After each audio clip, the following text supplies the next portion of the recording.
Greetings, everyone. It's Michael Shermer, and it's time for another episode of The Michael Shermer Show. This one brought to you by Wondrium. Wondrium is the former Great Courses teaching company, now a subscription service that you go online on your phone or your iPad or your laptop, and you subscribe. If you do it through this podcast, and I'll repeat this at the end, you get 2 years for the price of one. You should just do this now. I'll just pause. Go to wondrium.com/Shermer, WONDRIUM.com/Shermer, and get 2 years for the price of one. They bring you not only the former Great Courses, which are these long-form lectures, but also now short-form videos, short courses, tutorials, lessons, travelogues, documentaries, and more. Here's a course I just popped up on my app here on my phone called Creation Stories of the Ancient World. You know I'm interested in the history of religion, right? So encounter the grandeur of ancient creation stories of the Mediterranean and explore the values, beliefs, and the theologies of early civilizations. Of course, I ran into this when I was writing about American creationism, because they wanted their creation stories taught in American public science classes, to which I said, hey, what about the other creation stories? Shouldn't they be taught if yours is? Okay, here are some of them. There's 12 lectures here in this course. Looks like they're about 25 minutes a lecture, so I could blast through those at about probably 18, 19 minutes per lecture at 1.3 speed. Creation stories and why they matter. They do. Reading metaphor in creation stories, that's a good skill because, you know, they're not real in the scientific sense. They're metaphorically true in a mythic sense. Mesopotamian creation stories, Egyptian gods of creation, Hittite creation stories, Greek creation stories, and of course the 7 days of creation in Genesis, the Garden of Eden in Genesis, and then finally creation stories and the present. Anyway, check it out. Go to wondrium.com/Shermer. Get 2 years for the price of one. Really, what are you waiting for? Just go do it. It's a great deal. All right. Thanks for listening. Here's the episode.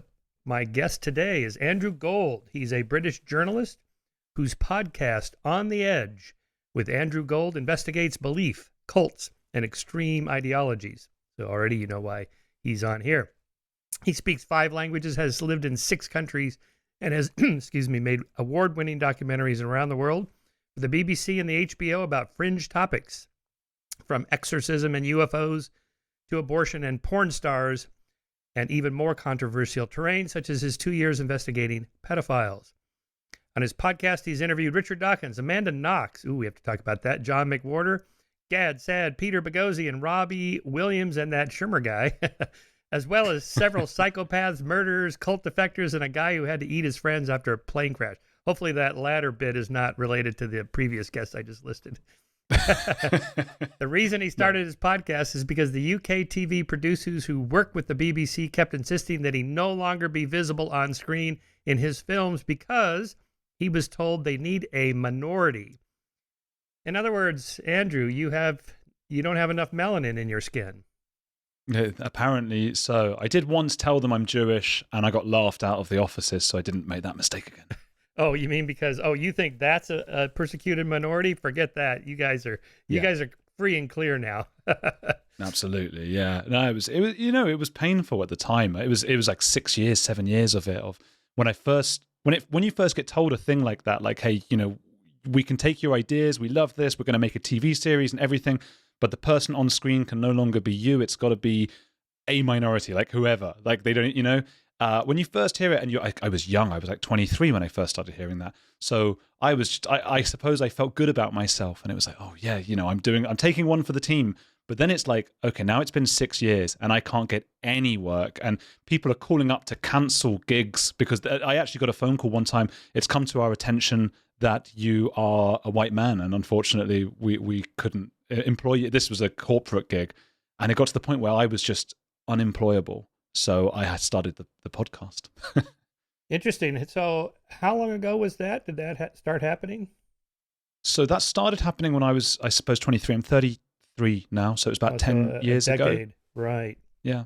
Yeah, because the recent stuff is more like in the last 5 years, the BLM movement and the big push for corporations and universities to go to diversity, equity, and inclusion in everything. And so 10 years ago, that was pretty early in that game. Well, this is the thing. Even then, I remember looking at there's something called the Diversity Inclusion Report or something. It's by Diamond Diversity. It's like the go-to statistics in the UK that the BBC and all the other mainstream TV channels use. So it's very neutral, supposedly. And I remember looking about 6 or 7 years ago, and they were doing a report over the previous 6 years across British TV channels.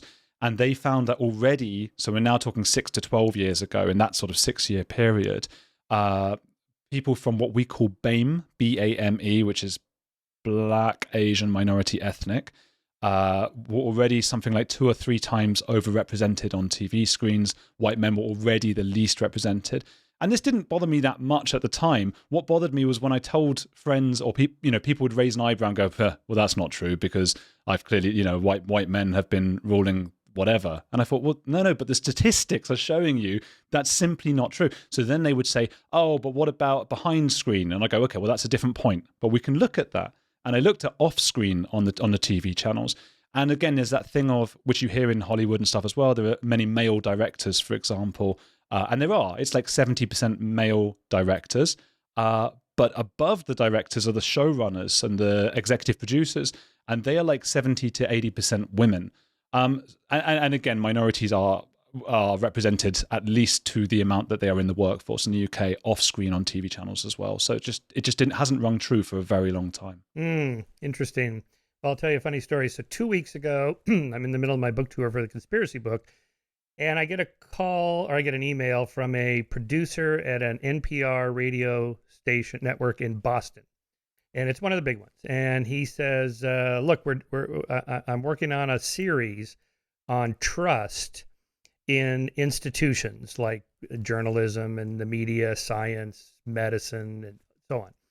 And, I came across your name and so on and so forth. And, we saw you wrote a book about morality. I go, oh, yeah. And I got a book on conspiracies. The last 2 chapters is on trust, between individuals about, how to talk to somebody who believes in QAnon or the rigged election or whatever. And then, what do we do about the fact that nobody trusts the media anymore? Anthony Fauci and the CDC and the Congress and so forth are all low in trust, including science. And I said, so that's perfect. When are you doing this?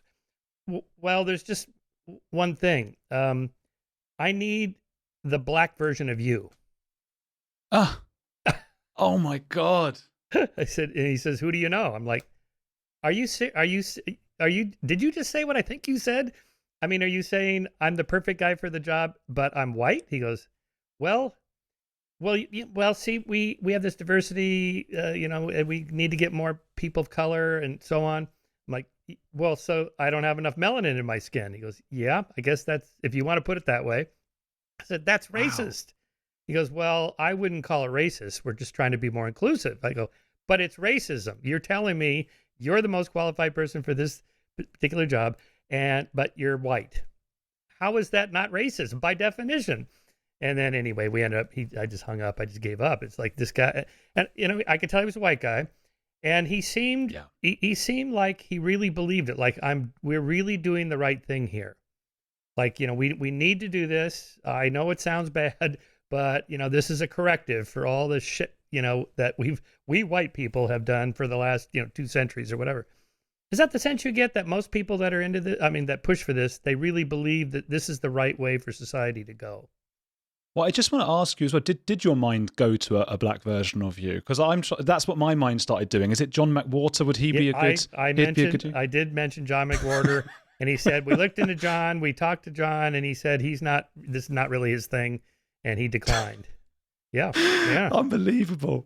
I've had people who have heard me speak about this, and I don't, and I'm the same as you. I don't always speak about, we speak about all different kinds of things as well. But I've had people then get in touch who are from certain different minorities who said, like, I'm like totally unqualified, and I'm getting offers to present, as in be on screen as a present journalist or whatever, various things. And I'm like, I don't even know the first thing. And I'm like, I'm so sorry you went through that, because it is a horrible thing that they've made they've prejudged somebody.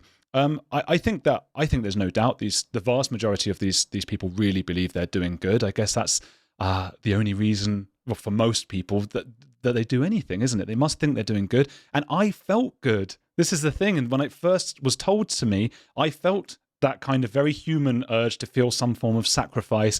I had given something up. Obviously, I didn't do it quietly. I told everyone about it because I wanted to show off about this great sacrifice. Well, at the moment, they just want people from minorities, and I suppose we have to help everyone out and lift people up. I felt great. I felt like but really, if I was going to be really harsh about myself or other people with that view, it's the kind of view that Kipling and people like that had when they went over to the colonies and things like that. This really patronizing, infantilizing white savior kind of thing. And I hope you grow out of that. But I don't know. What do you think? Yeah, that's right. It's interesting. I hadn't thought of that analogy. Yes, the kind of noblesse oblige. We're going over there to take care of these poor, besodden people because they just don't have civilization, and we're going to bring it to them. Yeah, if you said it that way today, you'd be roasted alive.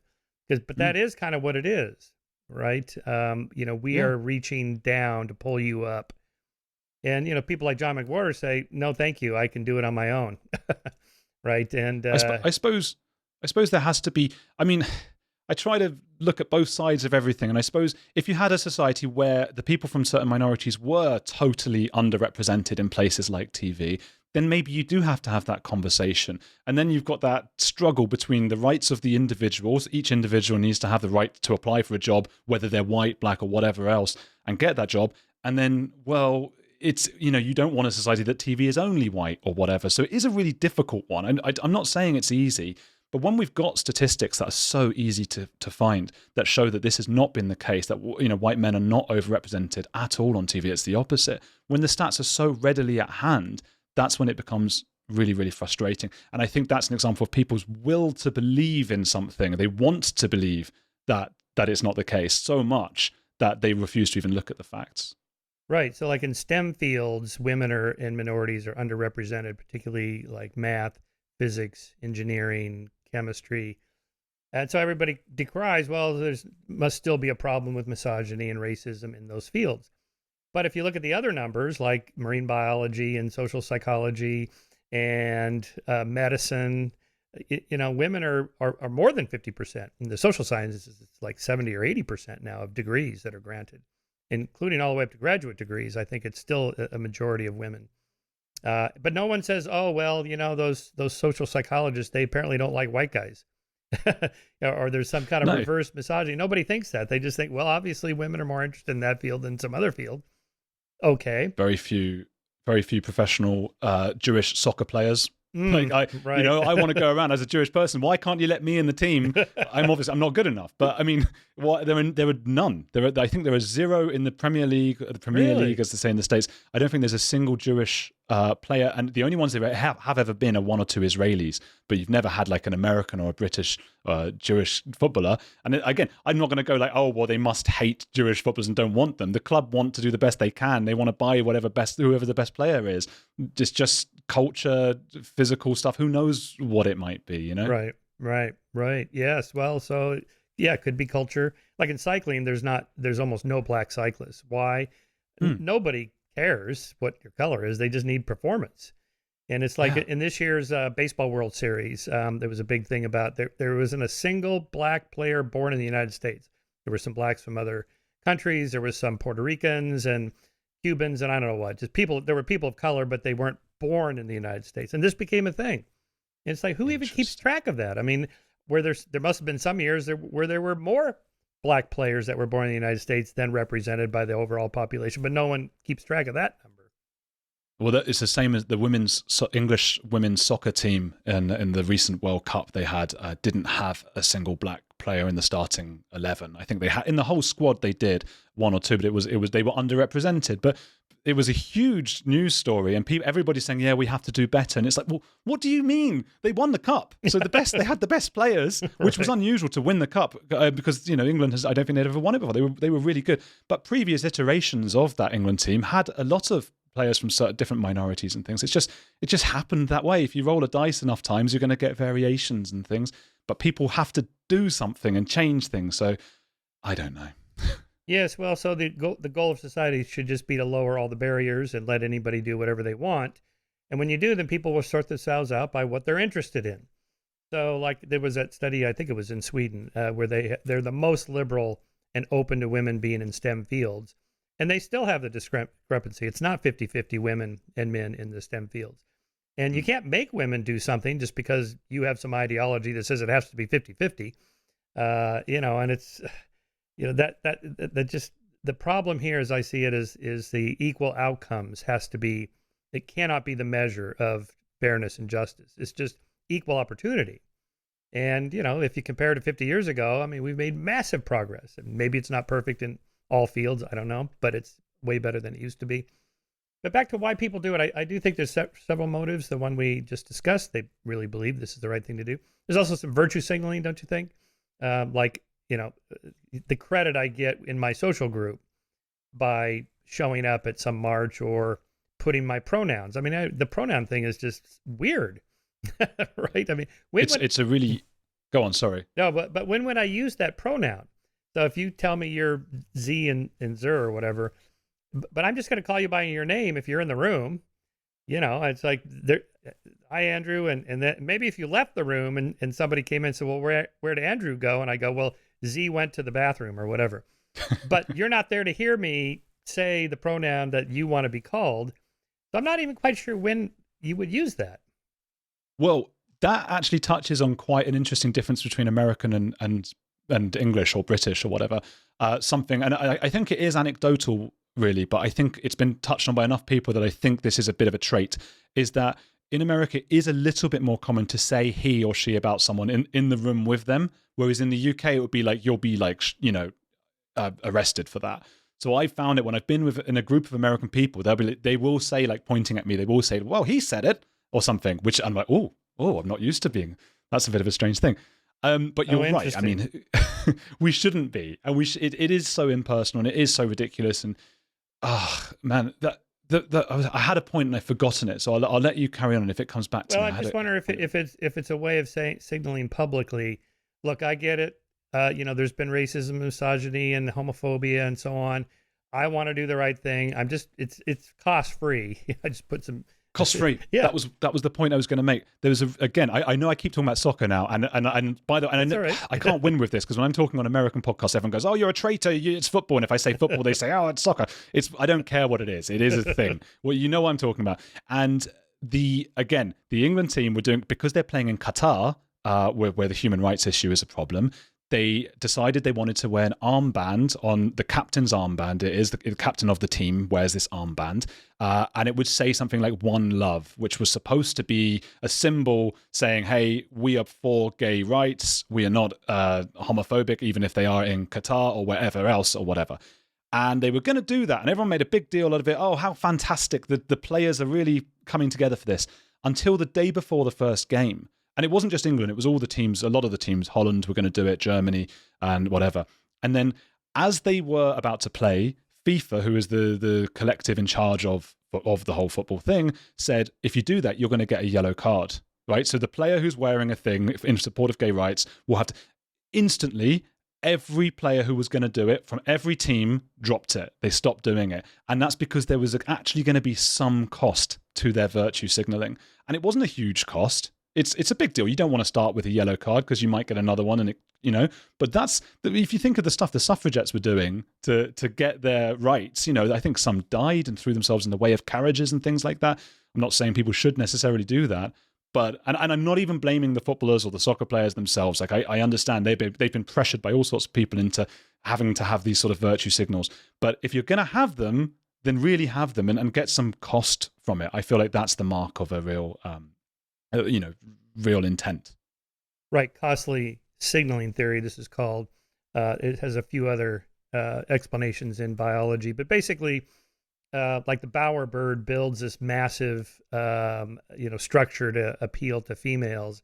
It has to be costly so that the female knows he must have really good genes to be able to pull this off, right? And so this is often explained, why men drive super expensive cars. It has to be something that the other people can't afford, right? That, you're really putting it out there. Or another explanation for why men perform dangerous sports. You know, the Darwin Awards, right? They do crazy shit. You know, hold my beer while I jump off this roof into that pool over there, right? And it has to be something like you may not make it. And if you do make it, then it's a signal to, first of all, to the other guys, you know, you're high in status because you have these great genes and you're physically adept and so on. And signal to women, you have good genes because look at all this physicality you have and so on. That's the explanation. So it can't just be, I'm just going to jump up and down 3 times. Anybody could do that. It has to be something costly, right? So the most virtue signaling, I think you're right. I think it's not really costly. It's free. So what is it really doing? I don't know, other than just, or maybe a third motive might be afraid of not doing it, and then cancel culture. Well, oh yeah, absolutely. Well, this is what I mean with the sports players. I mean, they're not political. They don't know about, you know, they just want to win their games, but they're getting pushed this way and that by all the people above them, and they're concerned about their marketing and their brands, and that becomes really insidious when you start having like virtues and how you're supposed to think dictated by brands and sponsors according to what's going to be most popular. I also think we might have spoken last time on my podcast about the Will Storr's the Status Game book, which I really liked his theory of just there's 3 main types of status, one being dominance, one being success, and one being virtue. So if you're not a particularly dominant alpha male, you know, if you're dominant in the group, in the tribe, you're going to get all the food. If you're very successful, so you've just like, you know, taught everyone how to make fire, people will share their food with you. But if you're not particularly successful, you're not particularly dominant, then you're sort of left with virtue. You have to show that you're a really good person. You show that you share your food with everyone, so they're going to share it with you. It doesn't mean you have to actually be virtuous and be better and nicer. It just means you have to convince the others in the tribe that you are. So I think a lot of people who go for the virtue stuff are either not successful and dominant, or they already are and they're just greedy and they need even more status. It's not enough. Hollywood celebrities, it's not enough to have the success, the money, the dominance and everything. They also need to win at being most virtuous. What's the name of Will's book? I think it's The Status Game. I don't think you told me about that. I like that. Yeah. I should read that. Yeah, he should pay me for because, this.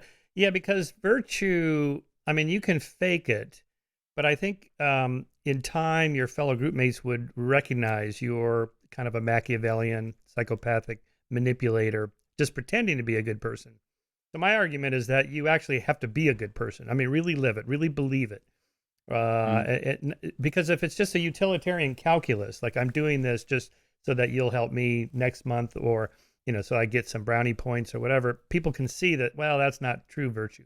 I mean, you know, back to Aristotle's virtue ethics, you know, you have to actually live it. And by living it, by performing the acts, you will then come to believe it. And the more you believe it, then the more virtuous your actions are, and you get in a virtuous cycle. You know, it's kind of it's sort of an argument conservatives make now, you know, that you should be virtuous, you should be, you know, chaste and honest and so on. And then that'll lift everybody up because people can see the virtue and the rewards for virtue. And also we have an inner demons. We have these, you know, dark side of us, and it leads to more self-control by actually acting that way, and so on. And anyway, I'm kind of riffing here on that, I think that's a really good point, though. I'm writing a book at the moment. It's not going to be out for ages anyway, but it's about the psychology of secrets and when, you know, why we keep secrets, why it hurts us if we do, and why some of us want to give them up. And so I think some of the virtue signaling stuff comes into that.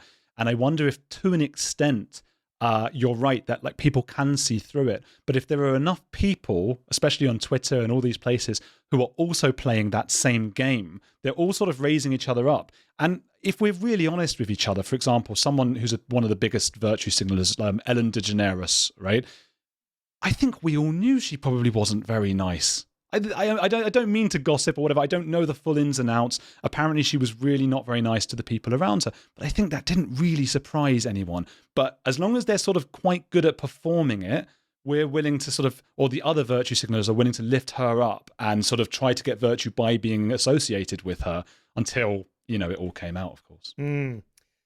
Right. So, yeah, Robin Dunbar's work on gossip from back in the 90s is pretty interesting. I mean, what gossip mostly consists of is information about other people, whether they're trustworthy or dishonest, or they sleep around, or they lie, or they're power hungry. You know, it's all about human relationships mostly. so that we care deeply about that. You kind of release your emotions on your face, for example. So we look at each other's faces and eyes and things like that, and people talk about each other behind their backs. So is that what you mean by secrets? But why people can't keep secrets, right? We want to gossip. Yeah, so the secrets, we do want to gossip, and you're right. I mean, that's what replaced, and I you know much more than I do about this stuff. But I've had like a fleeting understanding of it, but it replaced grooming. Grooming was the main thing until we sort of doubled in size, and it was no longer time efficient. And then we started to gossip. That was a social cohesion, the glue that brought us together. That is what I mean, and I think you've got all sorts of dynamics in any tribe. And you need some people to be the narcissists and the psychopaths in case you have to war with another tribe. But in general, it's good for us to try and tell each other the truth. And I think that the theory goes that it hurts us. Like they call it the fever model. It actually feels painful to keep a secret. And it's not always, it's not about trying to hide it, the stress that we get. Because you'd think it's stressful, like Raskolnikov in Crime and Punishment. The stress is the police are coming to get me and what am I going to do and all this stuff. And that's not where the stress is coming to. It's just that your brain keeps going back to the secret. That's it. And so it seems to be something inherent in us that makes us want to get it out. And then you feel better. And that's quite a common trope in literature and movies and stuff. You feel better when you get the secret out. It's not always the best thing to do, though. You know, it doesn't mean you should always tell everyone your secrets, because it might mean you end up in prison. That's no good. So it's all a big, crazy mix. Well, we're recording this on December 8th, and Netflix today released the royal family, or the Harry and Meghan, true story, true Hollywood story, basically. True royal family story. Well, this is so ludicrous. They live here near me in Santa Barbara. And, they moved here to get away from all the publicity, and we don't want the fame. We just want to be regular people. It's like, okay, so you went on Oprah, and now you're making a Netflix series that, 200 million people are going to watch. Yeah, okay. Keep a low profile. My friend Stephen Knight, he tweeted the other day, how many Netflix specials is it going to take until you people realize they don't want any attention? That's right. Yeah, I was thinking about tweeting to Netflix this morning. Hey, listen, I'm going to go undercover now. I'm going dark. So I only want 2 Netflix specials about my personal life. Yeah. So there, I guess the secret would be there's somebody racist in the royal family that asked about what the color of little Archie's skin will be, or something like that, right? Is that what's on the table? I think so. So there was a big thing in the UK. There was a comedian, I can't remember his name right now, but a DJ. He's in his 50s or 60s, and he's been around for such a long time, and he seems like a nice man. And he, a couple of years ago, or a few years ago, he tweeted a picture when Meghan was pregnant, and it was of I think it was the royal family holding a monkey, and he got fired immediately from the BBC. Because the implication was, he was doing the monkey thing but this was a presenter who had never once in his long career said anything racist, let alone publicly. And he just said, I didn't know she wasn't white. And that everyone went mad at that. They go, what do you mean you did? How could you possibly not know that? But I was reading that thinking, I didn't know she was. Is she not white? I know, right? Right.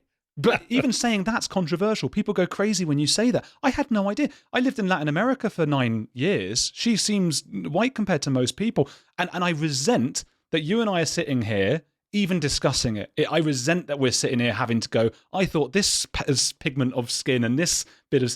How has it gotten to a place where we're even sitting here discussing this? It's crazy. It's the reversal of Martin Luther King Jr.'s dream. Right. Yeah. When I heard that story, I called up a picture on just Googled her and like, okay, well, maybe just maybe like 1% flaring of the nostrils but the hair, no, maybe the skin is just ever so slight. Looks like when I have a tan from cycling or whatever, maybe, I don't know. To me, it's a reach, it's sort of a one drop. And before that, when did you ever find yourself like zooming in on the characteristics of a person's face to go, I wonder if they're this color? It's such a shame. It's the least interesting thing to know about a person. When you were talking about athletes, I was thinking of Tiger Woods, because at the height of his game, everybody was making a big deal, he's the first black golfer. He's going to be the greatest black golfer. And he's like, I just want to be the greatest golfer ever, not black golfer. And then he announced he was a Kabbalasian, Caucasian, Asian, and black. And then there was a documentary about his life last year, and there was a clip from Oprah in which he's basically saying, "Come on, Tiger, we need you on our team." I mean, you can't, Kabbalasian, come on, you're black, right? And it's like I just had Neil deGrasse Tyson on the podcast. He has a new book out, a chapter on race, and he's talking about Obama. And that had Obama, first black president of the United States, had Obama been a president of a African country, he'd be the first white president of that African country, right? That's a good point, actually. Yeah. And just the obsession and all that. I'd like to see an atheist president. Yeah, and that's probably the most controversial it can be, I guess. I imagine there'd probably be a Jewish or a Muslim president before there'd be an atheist. Maybe, one, right? Unless Jefferson counts, because he was probably a deist, not an atheist. I mean, that word wasn't even really used at the time. Deist is just somebody who believes in the sort of Spinoza's God, just the laws of nature. That's it. That's God. Not a personal God, certainly. And he wasn't the only one. I mean, Thomas Paine, let's see, who else? There was a few others, maybe Hamilton. I forget what Hamilton's religion. Washington was religious. John Adams was religious. But of the founding fathers, Jefferson is one of the giants. He famously took a razor to the New Testament and took out all the miracles. And there wasn't much left. Basically, no supernatural stuff. Let's just see if we can find some moral values in here that we could live our lives by. Just take the stuff that works and dump the stuff that doesn't work. That seems rational. Anyway, yeah. Seems reasonable, yeah.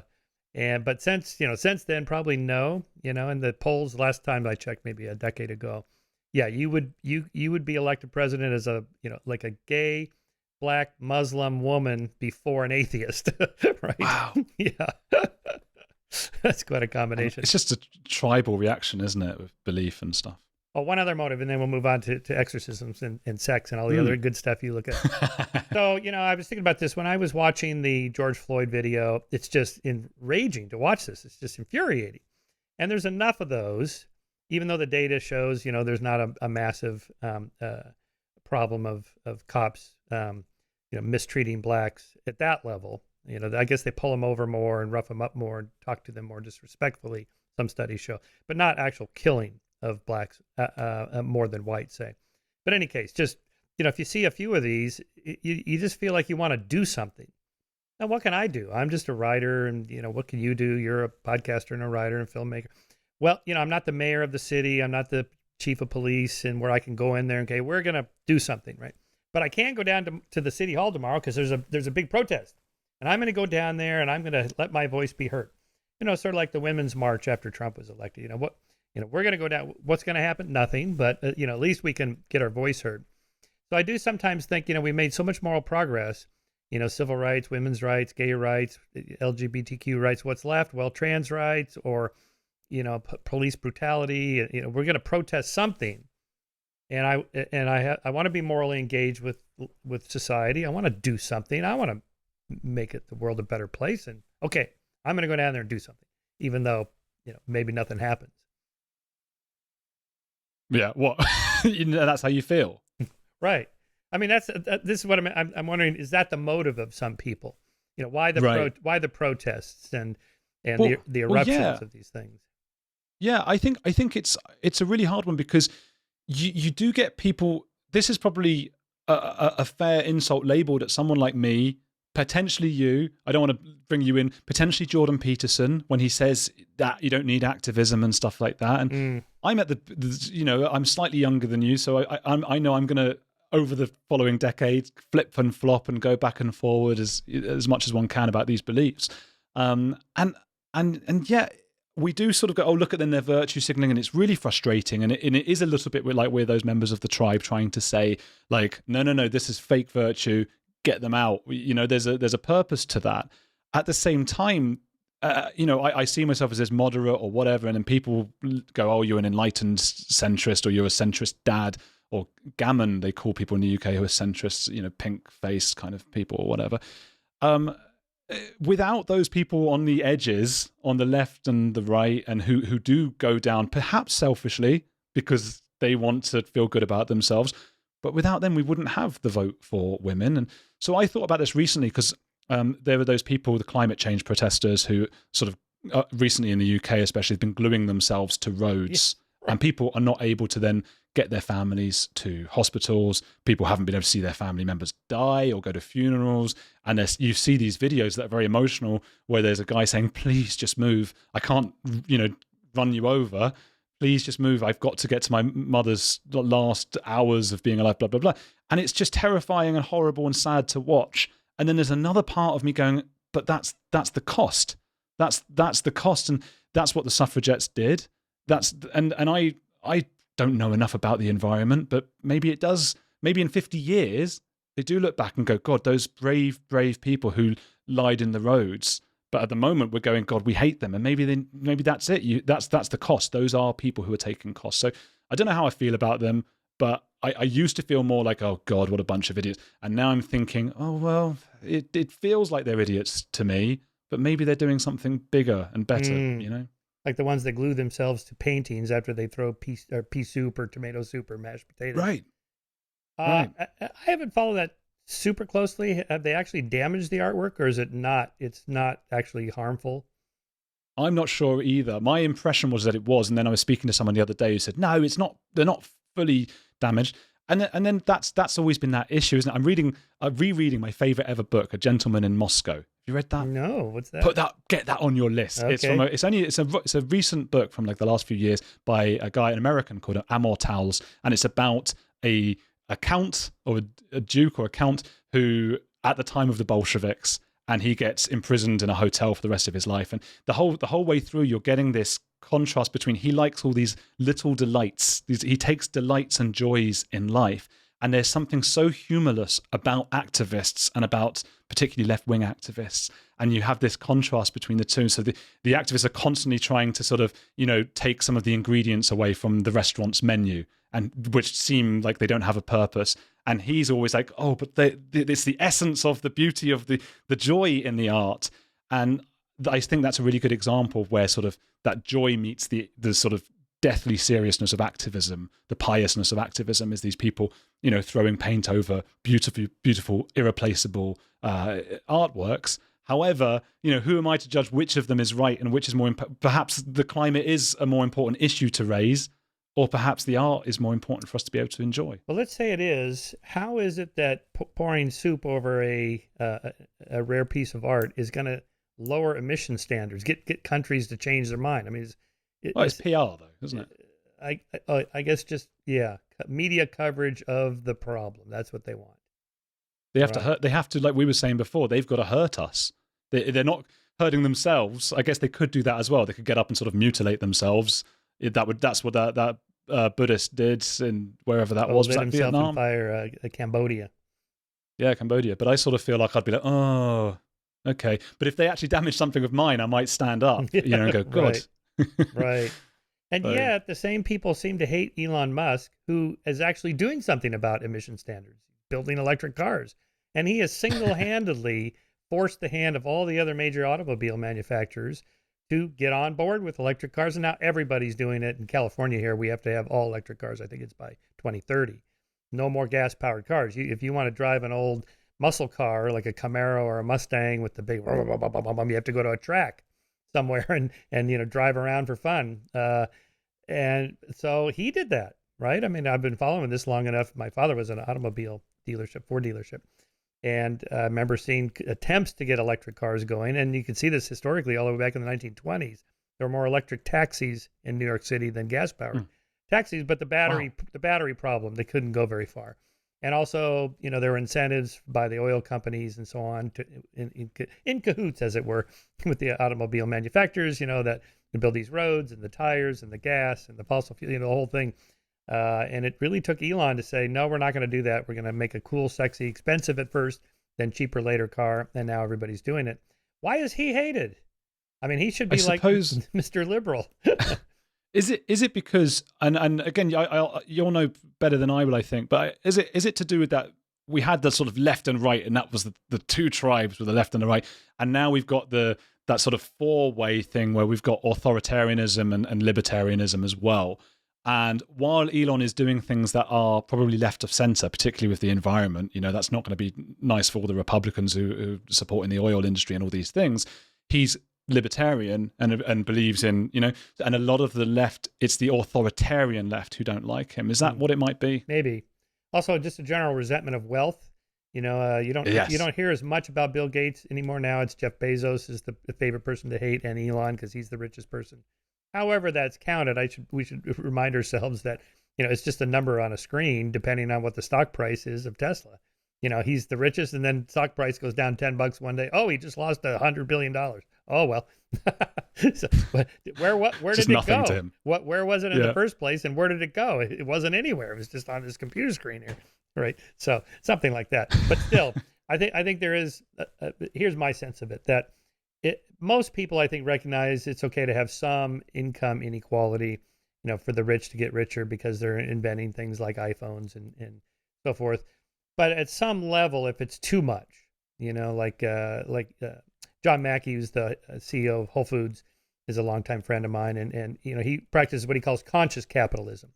One factor of which is the CEO should not make more than 19 times more than the average worker. Well, in most countries, Fortune 500 companies, it's like 500 times, 800 times the average worker. It's just astronomical. It's just ridiculous. It's just, how is this one person possibly worth pretty much like 90% of the workforce or whatever? They pay this person, $100 million, like an athlete, $100 million a year or whatever. And, so there's a sense I think people have, okay, like the story I tell is my friend Michael Coles, who made the Great American Chocolate Chip Cookie Company. And he made, tens of millions of dollars when he sold his cookie company. But that always seemed like a nice thing. Well, he made chocolate chip cookies. I mean, come on. How nice is that? Right? But if you're just moving binary digits around on a screen like a Wall Street trader, it's like, what is this guy actually doing to make that 10 million a year or whatever he makes? It just, I don't know. It just doesn't feel right. Yeah, I guess, and that's when we get into the sort of judgment, what has a value culturally, or, the cookies have more value culturally than binary digits and numbers and things like that. And then again, we're just being snobs. I think it is grotesque the amount of money some people have, but I don't think anyone's figured out a way to stop such a huge wealth disparity without, implementing some authoritarian measures. So far, it's just a case of, and I think, individually, I would just say maybe the best advice is just, it always seems that the people who admire those people who are richer than them and do better than them are not only more successful themselves, but they also tend to be better friends. If you're a friend of someone, you're able to be happy, which is not that necessarily that natural to humans, able to really not just project a sort of false happiness, but to really be happy for those around us, particularly those of us in the same career, the same industry.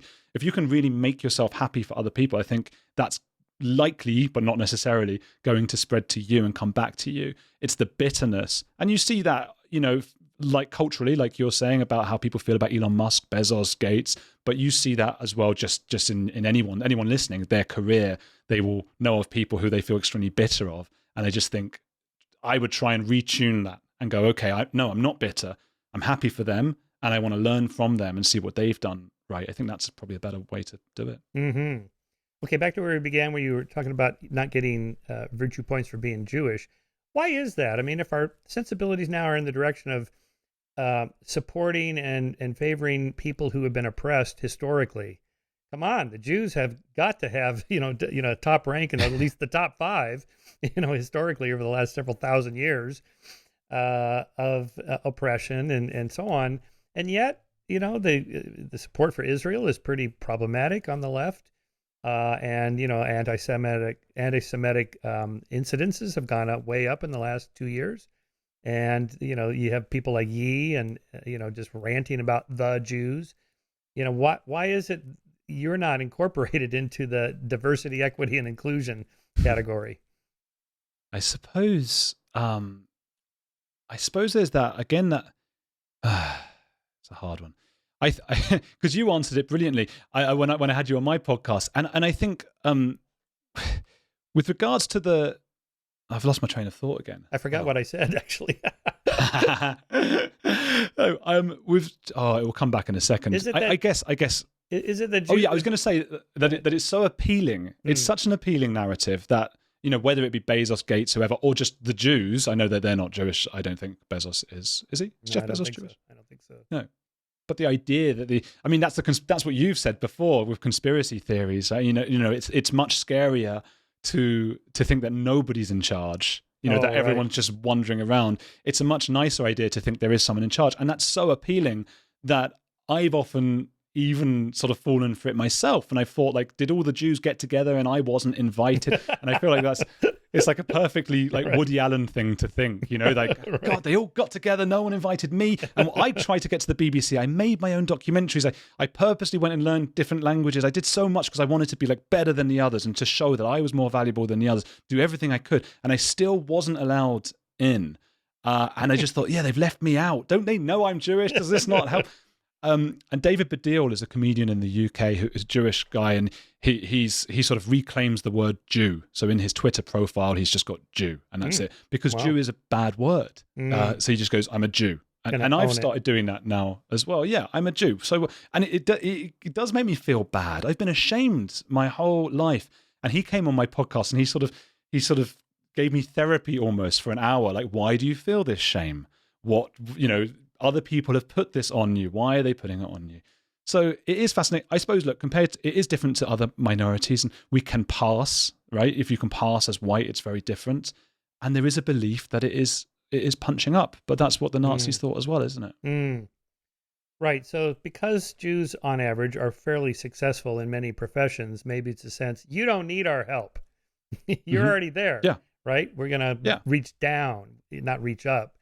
Maybe it's something like that. Because you often hear, well, Jews are dominant in medicine and the media and so forth. Okay. Let's say that that's true out of whatever your metric is, percentage of the population or something like that.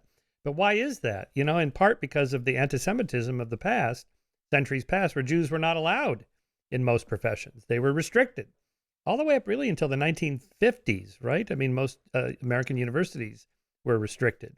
To the point, in Woody Allen's early, I think it was his 1961 stand-up routine. I don't know if you know this. If you know that whole bit, you can watch, the bit about where he shot a moose and took him to this costume party. And there's a whole bunch of bits that are really funny. But the shot a moose bit was, he shot him. He was out hunting. He shot a moose. He strapped him to the hood of his car and he's driving into the city. And it turns out he only grazed the moose, and the moose woke up and he's signaling a turn. And then he realizes, oh my God, there's a law in New York City. You're not allowed to have a moose strapped to your hood. The car, what am I going to do? Oh, I know there's this Halloween costume party at the Berkowitzes. I'll take him there and dump him off and so on. So he goes there and he dumps the moose off. The moose mingles among all the other costume people and does very well. He scores. Somebody tries to sell the moose insurance. Finally, at midnight, they have a costume a contest award, and the moose finishes second, and the winner was the Berkowitzes dressed as a moose. So now the moose is furious, so they lock horns in the middle of the living room, and so Woody says, oh, this is my chance to get away. So I grab the moose and I strap him to the hood of my car and I drive him out and I dump him out in the woods. But it turns out it was the Berkowitzes that I took with me. And then the Berkowitzes got shot, stuffed, and mounted at the New York Athletic Club, which is a joke on them because they're restricted.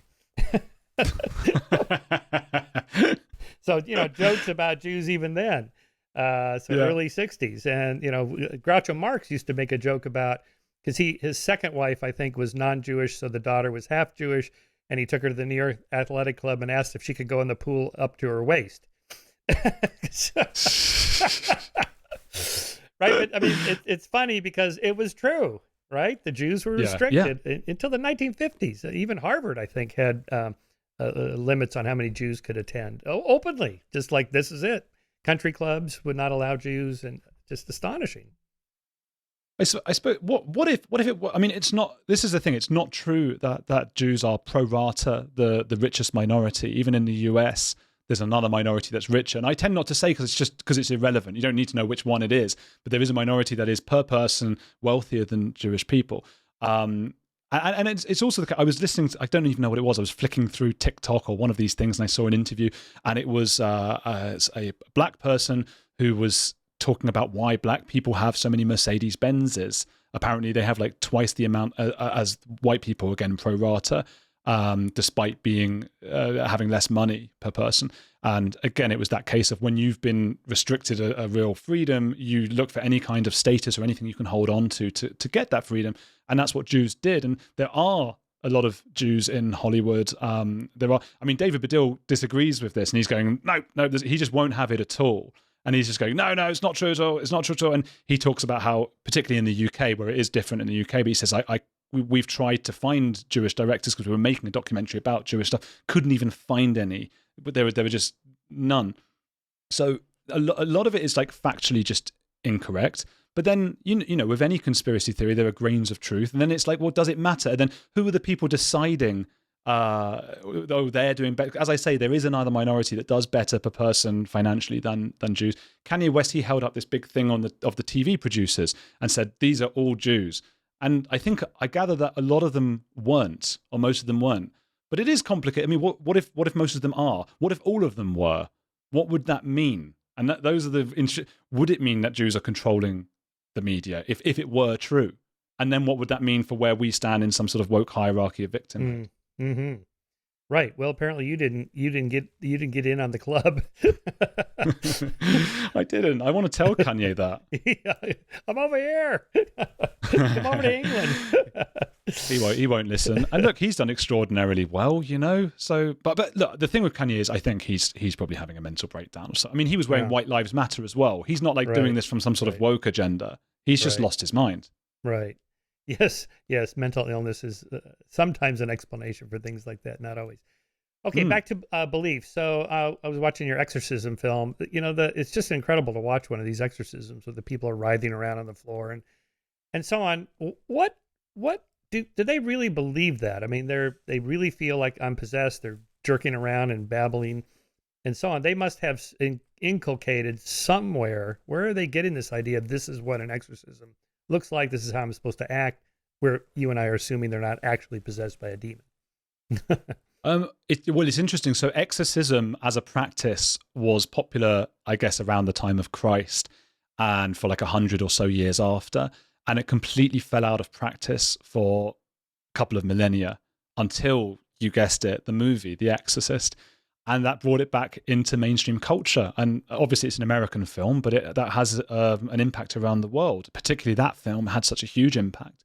So I would be really intrigued to see how they might react if you said to them, but you haven't seen any of this before, have you? You know, if you said you've never seen an exorcism before, but, you know, if just, you know, the chances are if you are going in to have an exorcism, you probably know what exorcism is. It would be mad to go in if you didn't know what it was. So I guess these people have seen films. This exorcist in particular has loads of posters from the film The Exorcist with his face superimposed over The Exorcist. Oh. He plays the music, tubular bells, in his mass. That's crazy. So he's not shy at all about pushing the imagery from that movie. So it's the movie, which is incredible. I can't think of another thing like it. That a movie that is obviously then that's moved into there's talking in tongues and there's all those kinds of things that happen. These people believe it. They believe it. I had someone on my podcast just a few days yesterday. I was talking to her and she said when she remembers being 4 or 5 years old and she was supposed to talk in tongues. She's somewhere in the Midwest, and it was her and her brother who was like 7, and they were both stood there, the whole congregation around them all going, go on, go and do your tongue. And the brother, who was a couple of years older, she remembers he looked at her as if to suggest with his eyebrows sort of, go on, just do it, just play along, come on, just do it. And she sort of talked about this, she did start to believe, and you sort of will yourself into belief. There was also, I had AJ Jacobs I spoke to, who's the guy, he lived a year biblically. Oh, that guy. He did the Old Testament. Right. He's amazing. And what I love about him is he didn't just go in, because he's an atheist, he didn't go in and just make fun of the whole thing. He took it very seriously, which is what you should do, as if that's your... And he said, like, the first time I prayed, it was silly, and the second time and third, but the more I got into the habit, I started to sort of believe. And so you can sort of will yourself into belief. I personally think that there's some sort of cognitive dissonance going on, particularly with the exorcist himself, where he probably half believes in his powers and deep down think somewhere knows he's a fraud. You know, what do you think about these kinds of people? Yeah, I do think there's something to that. I mean, the Catholic Church, just to point your history there, you know, they had this position called the advocatus diaboli, the devil's advocate, which is basically a skeptic. It's like having the Amazing Randy or somebody to go investigate to see why the statue is bleeding or the portrait is weeping, or whether the claims of having a piece of the true ark or the bones of one of the saints is real. And almost every time the skeptic would come back and go, nah, it's a bullshit thing. We can't. Because this was all in the context of granting sainthood to somebody. They had to have like one major miracle and two minor miracles, however these are defined. And so but everybody and their brother is going, hey, we have that. We have a piece of the true cross. We had 3 miracles and 2 minor miracles just last weekend, right? So we want that extra status, right? So they'd send their expert in and go, nah, it's, they're faking or something like that. So that's interesting that the church itself recognizes that there's a lot of just nonsense and people are lying or they're hoaxers and or they're deluded or whatever. So, but then they don't go quite as far as say you and I or Richard Dawkins would go and go, it's all bullshit, right? There's no miracles. Because when Mother Teresa was sainted, I remember this happened. They kind of rammed her through kind of a quick one. She only had to have one miracle, I think it was, and that it was somebody who had MS touched her gown, met her and touched her gown, and then the MS went away. They claimed this as a miracle. Yeah, well, the power of placebo or whatever. Oh my God, I'm meeting the great Mother Teresa. Oh, I feel so good. And they're dancing around for a while, like you see in these Pentecostal churches. Everybody, the person's in the wheelchair, they get up and walk, run around. And then who knows what happens an hour later, But that's it.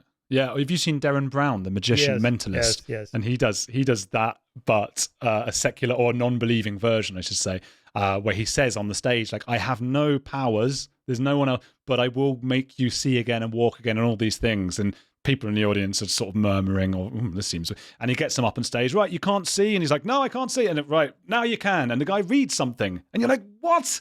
And that is extraordinary. That is why can't you often get told by believers, they'll often say like, but how can you live such a joyless life away from the beauty? And it's like, no, the human mind is just extraordinary. How Derren Brown can do that to someone. But again, it's a case of like the evidence is out there that someone like Derren Brown can do it, but people don't. They'd rather believe, I guess. And I guess who are we to make them not? Yeah, just for our listeners, go to Netflix and watch Derren Brown's Miracle. The show is called Miracle. Yeah. So yeah, a couple questions on that. I take him as word.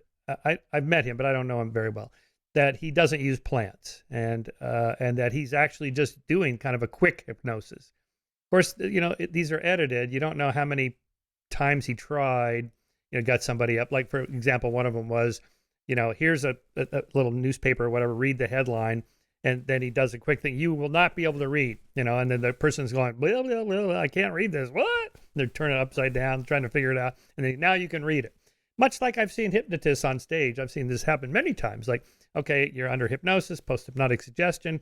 You cannot read the number 7. You cannot say the number 7. The number 7 doesn't exist. Okay. Then they wake them up. Okay, count to 10. And the person goes 1, 2, 3, 4, 5, 6, 8, 9, 10.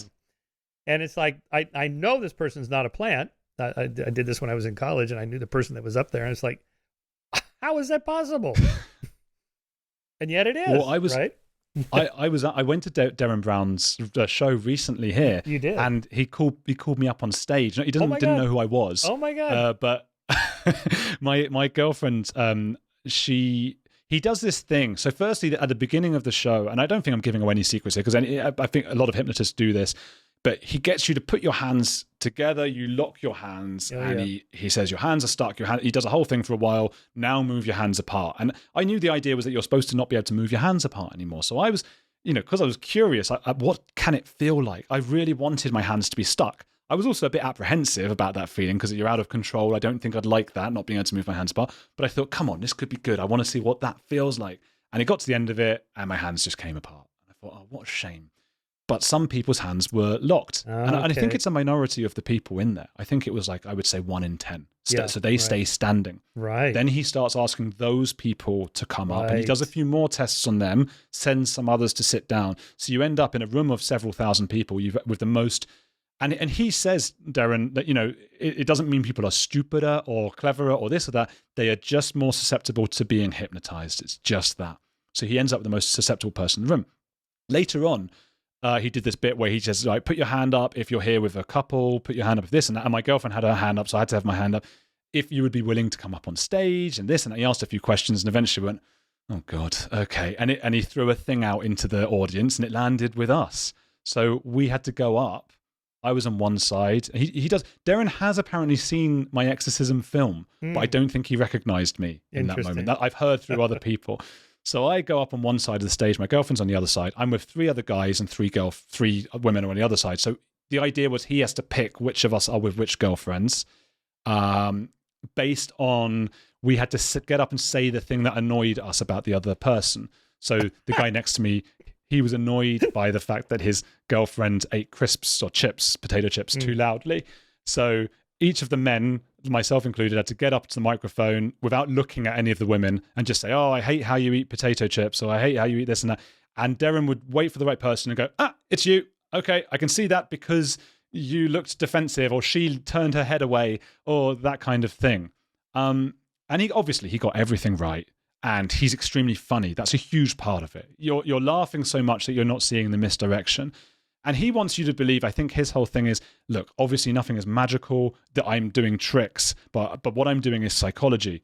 Now, what I came to realize, and I can't give too much away because it's not fair on him, but a lot of it is not psychology either. That's the second level of the trick. A lot of it is secret things that have been written, stagehands. There are things being worked out. I don't know what exactly, but I do know how he worked out which, and I can't say, but it was a bit disappointing. Yes. But, I have to wake up and realize, like, of course he can't tell who my girlfriend is by looking at my eye. You can't see that stuff, Right.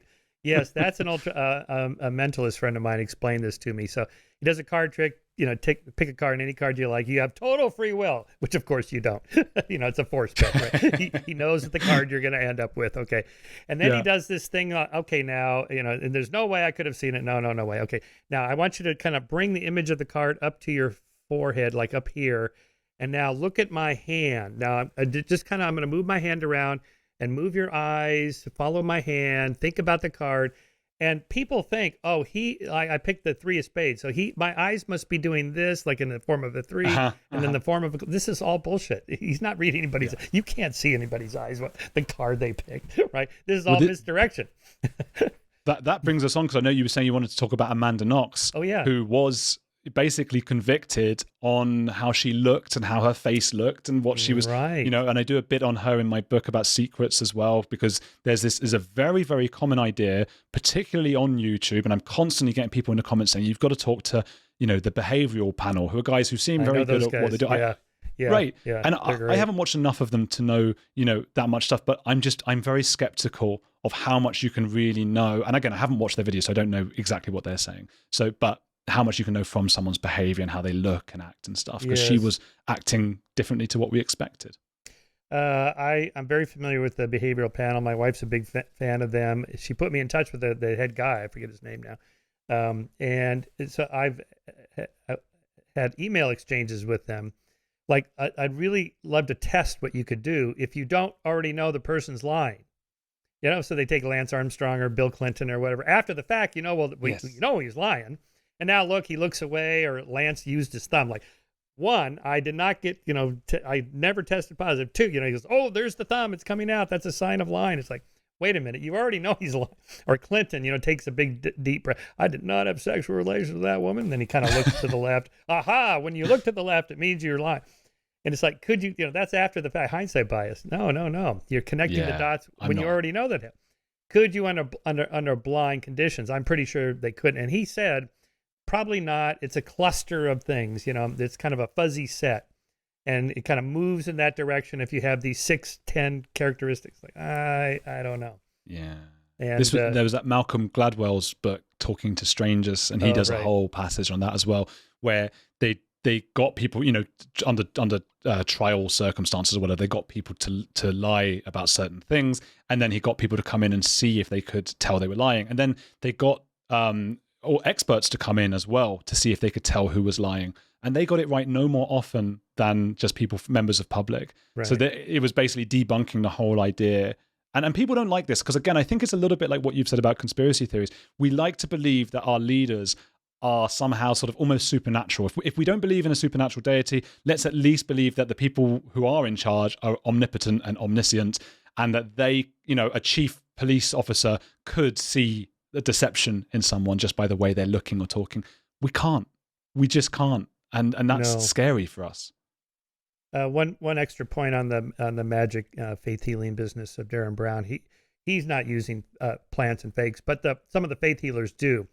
So just point out like that Steve Martin movie, Leap of Faith, which was based on Randy's book, The Faith Healers, in which Randy investigated how they operate. So some of it is placebo and so on, and the music and all the, the psychological effects going on in the hours that they're in there singing and up and down and, so on. But sometimes like little old lady may walk in to enter the tent, and she's kind of moving slow. Ma'am, would you like a wheelchair? We'll put you in the front row. Oh, yeah, okay. And they wheel her down to the front row. Then he comes around. I want you to get out of that chair right now because Jesus is going to heal your legs. So she stands up and walks around. Everybody's like, oh, my God, she couldn't walk. Now she could walk. She could walk. But the question is, why doesn't at that moment this woman go, hey, hang on. I walked in here. They gave me this chair.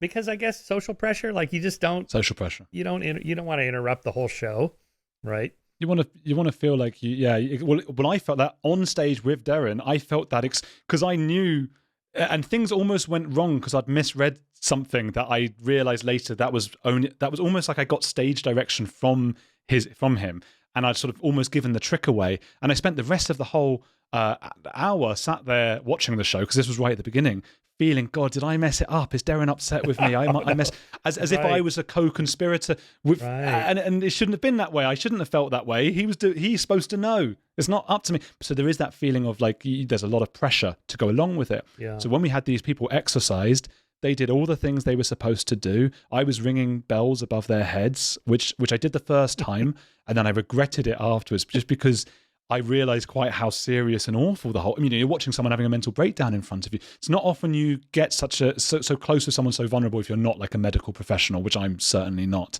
But they all like instantly afterwards were like, "Yeah, I'm much better." And they were people suffering with things like depression, bulimia. So again, it's even harder to measure those things than like someone can see or they can't, or they can walk or they can't. Depression and the placebo is even stronger, I presume, with those kinds of things. So all of them got much better. Which raises the question, is it worth it? Maybe an exorcism is fine. But then a year later, I went back to see them and they said it didn't, they were just as bad as before. One of them was now going to another church to have multiple exorcisms every weekend. It became a habit for her. And another person, I think she's now grown out of it because there is that sort of adolescent angst. And a lot of adolescents go and get exorcised. And if they get exercised at a point in their life that coincides with them sort of getting over that difficult adolescent stage, it can feel like it was the exorcism that cured them. So it's complicated. Interesting. A little bit like AA, Alcoholics Anonymous, that says you have to believe in some sort of higher power. It doesn't have to be a God, but just something bigger than you. But they don't release their rates of success. What's the rate of recidivism? How many people go back on and it works. We only will know if it works if you actually release the data, if there's some quantitative measures. You tried AA and you didn't have a drink for 6 months or a year. Is that your metric or whatever? Yeah, that's the problem. Okay, back to just another point on detecting lies. Part of the problem, so this is Bob Triver's theory about self-deception, that if you are lying, it's a heavier cognitive load because you have to keep track of the truth and the lie. And so that kind of, adds more stuff to think about. But if you actually believe the lie, it's just one story, right? Yeah. And so you're not going to give off the tells on your face or whatever the body language may be, or you slip up or something like that. If you actually believe it, you just keep repeating it often enough, and you come to believe it, something like that. That's his theory about that. I wonder if there's some of that with the exorcism or the Amanda Knox story, or I don't know how you want to connect to that, but. Let's just talk about Amanda Knox. Remind us of what her story is and all that. I was obsessed with Amanda Knox a little bit. I think most people who came into contact with her case were. It was difficult not to be because it was so extraordinary.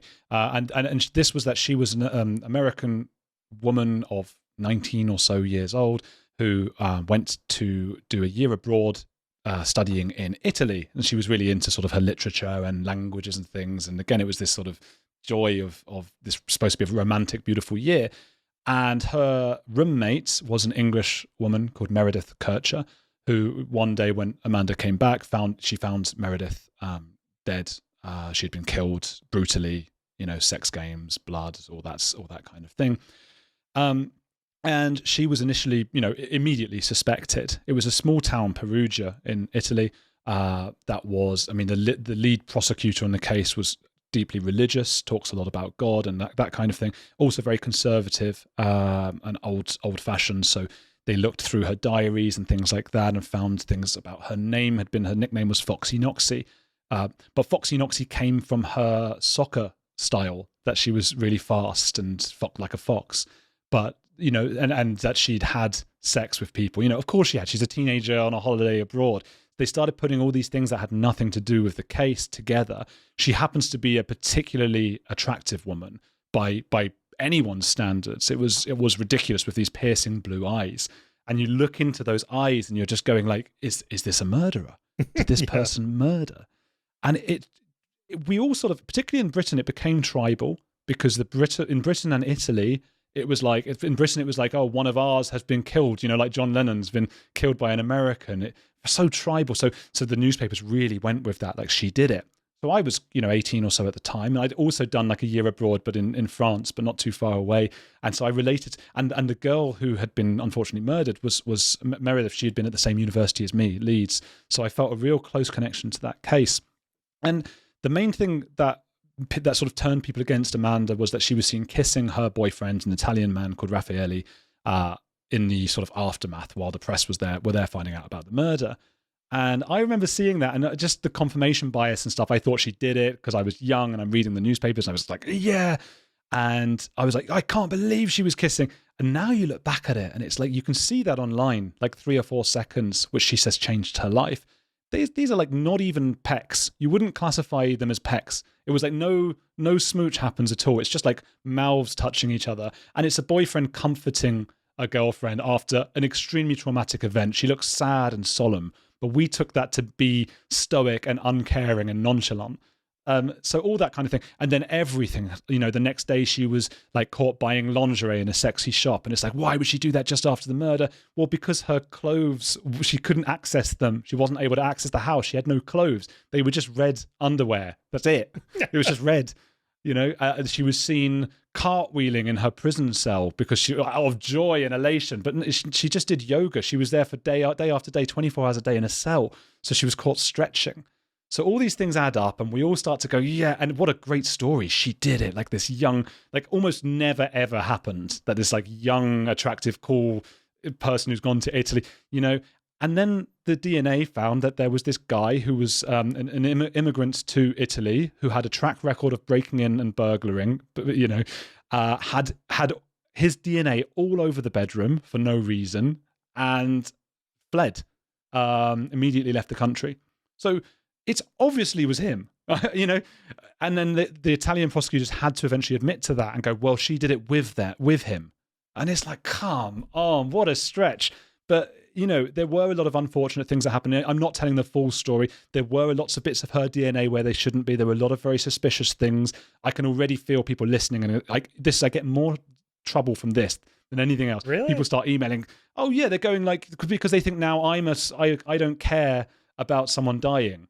And it's like, no, of course I care about that. I also care about someone being in prison for 4 years in Italy. She spent 4 years in an Italian prison cell.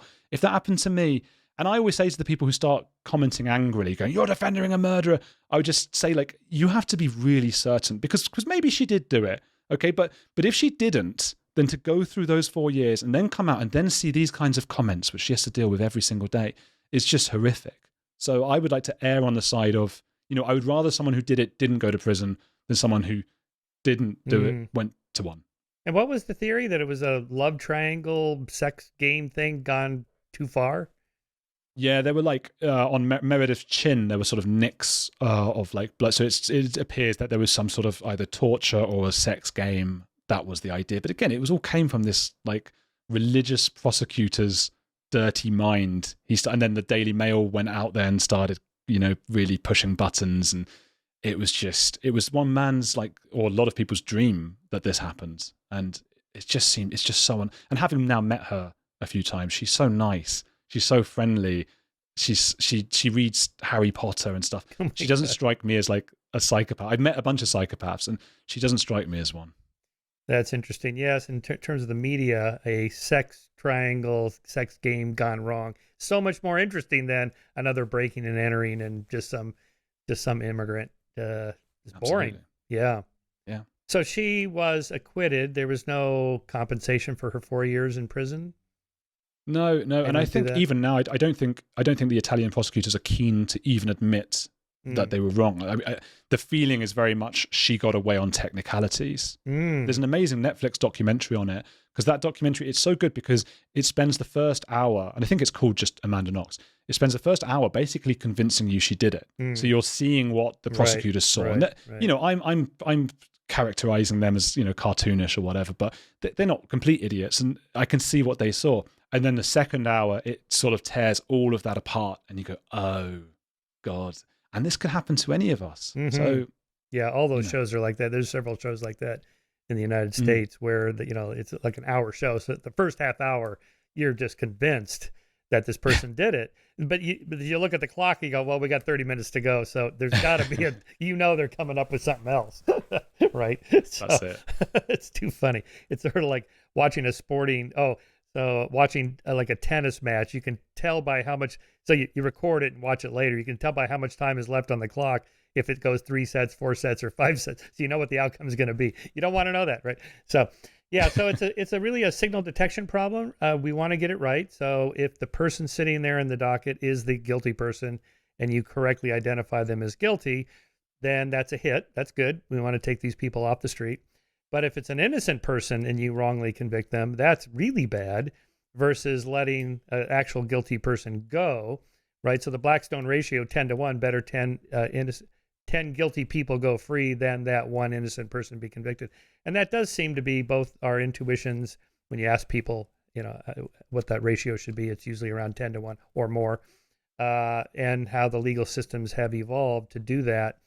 But the problem is it's really hard to tell, and there's so much pseudoscience in these forensic so-called CSI, crime scene investigations, bite marks and hair fabric, hair texture fabrics from the carpets or drapes or clothes and so on. The TV shows make it sound like they can really tell for sure, like 99%. This is but it's not like that. It's really hard to tell. It's also a better, I think it's a better piece of content, the documentary, if you don't know. Isn't it nice to not to come away, like Making a Murderer, I think was like that. You come away going, "Oh, I don't know what happened here." I mean, in the book I'm writing, again, that's not for a while that will come out, but I've been looking into polygraph tests and lie detectors, which are, it's actually extraordinary they work at all. I mean, the fact that they have an inkling into whether someone's lying or not, and it's right 70 to 80% of the time, is insane. Like, this is a piece of equipment we've been using for decades that can actually tell if you're lying or not. That's scary. I would always be concerned that just because I'd be nervous and anxious about anything it asks me, that I would, but the fact that it's wrong 20 to 30% of the time means for every 10 people. And we had that there's a show, Jeremy Kyle, in the UK, which is basically Jerry Springer, that kind of thing, where it was criticized for years because it was basically bringing up working class people and making a circus out of them. And they did the lie detector. Every single episode had a lie detector, and this guy was saying, "I wasn't cheating on my wife," and the wife's going crazy at him, and he's going, "Well, the lie detector says it, so who's lying?" And the guy, even the guy was like, "I know, but I didn't do it," and he looks so sad, and he's going, "I didn't," and unfortunately, he ended up killing himself, and he killed himself, and he wrote I think he wrote a note or something just saying, I never did cheat, I never did any of that. That show got taken off the air as a result. But it's incredible it was allowed to go on for so long without people realize, well, yeah, but it's only, so that means 3 out of every 10 shows you're going to be screwing up someone's life. Yes, we had a show like that, To Catch a Predator. Chris Hansen. I interviewed him. Oh, you did? Chris was on my podcast. All right. Yeah, I did a 2-hour special with Dateline NBC with him as the host, in which we replicated classic psych experiments: smoke in the room, people in the elevator, everybody turns around, faces the back wall, you see what the next person does. we reconstructed Milgram's shock experiments, and which we got. We got 5 of our 7 subjects to go, all the way up to the top shocks you could go, and so on. It was really super interesting. But that other show he had, NBC got sued for this, and then it went off the air because there's a certain amount of entrapment to get these guys to come over to somebody's apartment. They think they're gonna, have sex with this teenager or whatever, and the guy walks in and. Some young girl lets him in, and she's, "Excuse me, I'm going in the back room." And then Chris Hansen walks out with the camera crew, and the guy's like, "Oh fuck, oh no!" What? And then why didn't you take a seat? He used to say, "Have a seat." And then later, he was so famous. It's like, "Oh no, it's Chris Hansen. I know what this means." But one of them was a judge, and a prominent, I forget his name, but prominent judge, and he went home and killed himself. And I think that then the family sued the TV show for entrapment and all this stuff, and I think that ended it. See, that's an interesting thing, because I think we want a society that doesn't have entrapment, but I think in the case of pedophiles, because I guess we make rules around what's fair and just, and also what our society views as moral. I'm not one of those people, because there's a lot of people who say, "Oh, we should kill them all," and it's like, okay, all right, but that's ridiculous, because obviously we don't want a society that does that to people. But entrapment in the case of pedophiles, if it stops them from then finding another child on the internet, I think most of us are okay with that. Yeah, for sure. Most of the great journalism, like in 60 Minutes, when they first started, was hidden cameras. You got the guy in there, he's scamming people with cars or whatever, and he's, "No, I'm not doing that." And then they got the hidden camera showing him doing that. And they go, "Here's the video." Oh, we wouldn't have known otherwise, because they're not going to confess.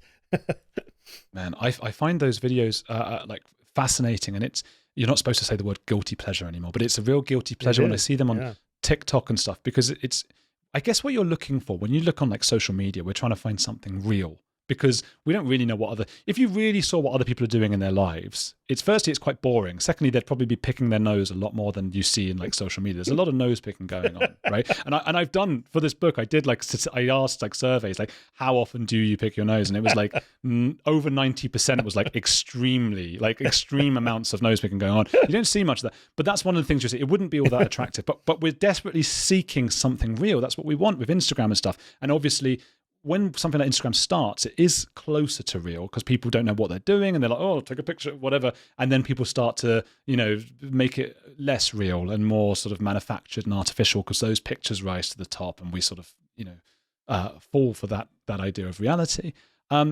It's rare that you can really see, and this is a horrible thing, but you can see someone's life the moment their life is ruined. And that's what I think we're watching, and we're getting some Schadenfreude, and it's not nice. I'm not saying this is a nice thing, but that's what you watch, maybe in fear and horror or empathy, like, oh my God. But you see the moment with Chris Hansen when someone walks out, and there's loads of pedophile hunters on TikTok and stuff, the moment they open the door, and it's like, oh, that life is completely irrevocably finished. It will never be the same again. And it's something to watch. What do you make of the Jimmy Seville case, the children's, or whatever you call him, entertainer, who for decades was doing this, and people seem to have just turned their back to it, or they just didn't see it because they weren't thinking. In other words, it's like the information was there if you had the model to interpret it. Oh, that's what that means. Was that the problem, or was it because he was famous, he was funny, he was entertaining, or what do you make of that? So it's a bit of everything, isn't it? And it's a bit of because he was, for anyone who doesn't know, he was found after having died to have been one of the most prolific pedophiles ever. And the rumors suggest it was more than that. It was also like, in dead bodies and things like that. Yeah, hundreds, maybe thousands of people, right? Awful. Yeah, awful. Firstly, it was a different time, and again, I get shouted at when I say that, as if it's like me saying, "So it's okay," which it's not. Right. But people did respond differently to those kind of, even when I was younger, I was born in 89. So in the 90s, I was taught about dirty old men. Be careful about those nasty old dirty people. It wasn't like this horrible word. So things, who was it? There was someone recently spoke about when they were a child, that stuff. Well, Richard Dawkins. It was Dawkins. Yeah. Yes. Yeah, he said. Oh, it was you. It was your tweet. It was you. I read it on you. Yeah, so, well, he said this was, back in the God Delusion days, so 2006 or so. He said, yeah, this happened to me. It wasn't a big deal. I don't want to dwell on it. I'm not a victim. It was kind of creepy, but whatever. And then he got hammered for that. It's like, how can you not say this is the worst thing, that you are a victim? And he's like, okay, but I don't feel like that. It's so complicated, isn't it? I guess for most, it's what you said. It's that thing of like, to what extent is it the act? Even if we can agree, all of us, that it's abhorrent, but to what extent is this the trauma caused by the act itself, and to what extent is it by the expectations that you should be? I mean, I definitely know that feeling of people being around me and go, God, that thing that happened to you was sad, wasn't it? And I start thinking, oh God, I suppose it was something awful. And none of that's to make light of what it is. And I always have to be careful in saying it, because people want to jump to the wrong conclusion about what you really think. They want to make assumptions and that kind of thing. Saville was nearly caught by a hero of mine who got me into the whole of the documentary making, which is Louis Theroux. Yeah. I just love him. Yeah. And he interviewed Saville because he was doing these. He's, for anyone who doesn't know, I suppose he's like an apolitical Michael Moore. Mm-hmm. He's on the screen, and he's what I aspired to do as well. Those kinds of things. He's great. Oh, isn't he? And his cousin was married to Jennifer Aniston in the States. His dad was Paul Theroux, the travel. The travel writer Paul Theroux's his dad. Do you know heard of him, Paul Theroux? Right. So he's got dual citizenship, British American, Louis. And so he did this thing like spending, I don't know, weeks with Jimmy Savile and going around with him and stuff. And towards the end, you can probably find it online still, there's just this remarkable little bit in the car where Louis actually challenges him on it. And I remember watching it at the time, and I'd never even heard that about Savile. But obviously in the corridors of the BBC, that had been mentioned. And it's not as people say, they were covering it up. And I think a lot of people did. But it's not easy when you don't know. And Louis didn't know. So which is another example, by the way, we were talking about before, from people's body language and stuff. You look back now, this guy looks like a cartoon character of a pedophile. Like, it's extraordinary. Like, how did no one see this? He is the worst thing ever. But even Louis Theroux, who I think is a very good journalist, couldn't know.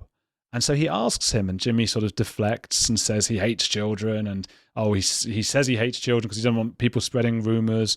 And he says, how do you know I'm not one? How do I know I'm not one? I know. And that was it. And that's the only time anyone really challenged him. So I guess it's a mix of things. People saw it differently. People are scared of power. People don't want to put their neck out. You don't want to be wrong. Right. And maybe that's what I was saying before. There are too many people like me, maybe like you, but definitely me, who don't go and be activists because we think, I'm not going to try and show I'm so great or whatever. I'm just going to see what happens. And then he was allowed to do awful things. Yeah, he was big in charity and gave a lot of money to charity, so everybody likes that. And then, there's lots of clips of him with the royal family. He's like Princess Di and the Queen and all the major celebrities pretty much of his time he hung out with. And it's like, well, somebody must know if he was bad or not, so I guess whatever. How would I know? Yeah. So you sort of depend on somebody who would know doing something. Otherwise, how would I check? Yeah, so you have a different mindset as well. He's joking around. He's doing this, he's doing that. It looks a little inappropriate. Now, today, we look back, for sure, this is bad. This is inappropriate. But, different mindset at the time. Yeah. What's remarkable, so I had these 2 years, I was making like a radio project and also a book, which I can't release yet, but about following pedophiles around and sort of meeting them, embedding myself in this. Yeah, in Germany. I was living in Berlin at the time. And so I can't write this book because I need to write this other book first, but eventually I want to get this one out. And so Germany has like the world's only therapy that doesn't report these people to authorities if they come in to get help. The idea being like, okay, the bad part of that means doctors are talking knowingly to people who might go and offend again. But the good side is they're coming in to get help and are less likely to go and offend. Again, they don't, like AA, they don't have the stats, and you couldn't do that kind of test, like do it in one place and not another and see if rates go up and down. And so much is unreported. It's a really murky thing. So it's all based on theory and hope, I suppose. But having met a lot of these people, I suppose I was surprised by how well a lot of them, I'm talking about the pedophiles, fit the stereotype and the brief. They do tend to be people who have had bad experiences in childhood. Jimmy Savile nearly died in his early years. I can't remember what he had exactly. Whatever everyone had, polio or one of those things. and his mum was very strange, and he had like loads of brothers. He was in complete poverty. Michael Jackson's another example. You get these people who had really difficult childhoods, and they sort of get stuck at a certain age. But also, I don't know how often they do tend to work in the industries you might expect. Loads of them were teachers. Loads of them were sports instructors, worked at children's camps, things like that. And I am always reluctant to say that, just because I don't want to stigmatize the 99% of people who are just people who enjoy doing those jobs and those professions and helping children. But so that's the complicated thing with it, I guess. But yeah, it surprised me. I just thought, like, wouldn't you want to go as far away from that as possible? You know, but yeah, that's that's it. Yeah, the Michael Jackson case, I think, is not clear. I mean, obviously a weird dude, had some weird sexuality there, both who he identifies as, who he's attracted to, and so on. You know, and he didn't help his case when I think he gave an interview with Barbara Walters, and she asked him something about, spending the night with children. Oh, yes, I like to have milk and cookies in bed with these children. Like, why would you say that if you were actually guilty of something? He probably wasn't. I suspect he probably wasn't. The irritating thing is that film that came out, Leaving Netherland, was Neverland, was made after his death. So he's not there to defend himself. When he was actually tried, this all happened up where I'm in Santa Barbara. Santa Barbara County, north of me, is where Neverland Ranch is. It's off of, Figueroa Mountain Canyon Road that goes up. And there it is. And you can see it. You can take pictures. There's people stop and take pictures in front of it. Some wealthy LA real estate mogul bought it, and it'll be interesting to see if he opens it to the public or whatever. They're still huge fans of his. But that film, just those boys that are now adults in that film testified at his trial that he never did anything to them. So then now they have to kind of spin, well, I was lying then, now I'm telling the truth, or I was young and I didn't know what it meant or whatever. So you get all these kind of psychotherapy, kind of psychobabble stuff going on. And what does that really mean? I mean, how do you know now you're telling the truth, but then you weren't? And could a boy know? At what age do you know this is inappropriate or whatever? I think I saw a clip of that German guy you were talking to where he said something like, how do you know that boys don't enjoy it? Being touched or whatever, it's like, well, yeah, it's an interesting problem. Because so there's that group, what is it? The Man Boy Love? NAMBLA, or North America Man Boy. Yeah, South Park. Talked about it. Right. That's right. There is that, and it is really complicated. You're right, and like there've been so many cultures where that's gone on. I guess the only thing to say is, like, we've decided as a culture, it's just too damaging. There's too much of a power imbalance, and again, what people say when they've been victims and stuff is that it's just the worst. Apart from Richard Dawkins, that it's the worst thing ever, and so we outlaw it. So that's the main thing. I guess that's all we can go with Michael Jackson. But children do lie, and they feel that pressure, that same pressure that we were talking about with Derren Brown. You go up and you sort of have to go along with it. Imagine if you've got Michael Jackson, who you've become friendly with, and he's done those things to you, and he's sort of bearing down on you and watching you, and all the people saying, just make sure you say, when you're a child. I think I understand what you're saying. We certainly shouldn't judge without knowing, and it's really hard. But I don't know. I've got my inkling, which is not fair that I even have an inkling. My inkling is that he did do it, but I think he was mentally unwell. Yes, well, again, his childhood was terrible. I mean, abused by his father, and never really had a childhood anyway. So yeah, but that's the problem. We'll never know. Like the Woody Allen case with Mia Farrow and their adopted daughter, who claims now to have been molested by him in the house. There's a whole HBO, like 9 hours of this. Like, oh my God. By the way, that's less. Yeah, go on. Complain about Netflix and the others. I love documentaries. A good 1 hour, 90-minute documentary is great, but now they're stretching them out to like 6 hours, 8 hours. Like, man, that's a commitment. I really want to watch this, but it's just, now why is that? Is that a product of just kind of how the system works, and we need it for streaming to make the money? We need them to be longer. It is something I thought about as well, because I don't entirely get it, because that is how YouTube works, right? The algorithm favors those who keep you watching as long as possible. So I've started doing loads. I used to see my podcast as an audio podcast that I sometimes put on YouTube. Now it's a YouTube channel because it started doing so well that I just put on audio podcast. I don't want to discourage anyone from checking it out on audio. The same amount of care and love still goes into it.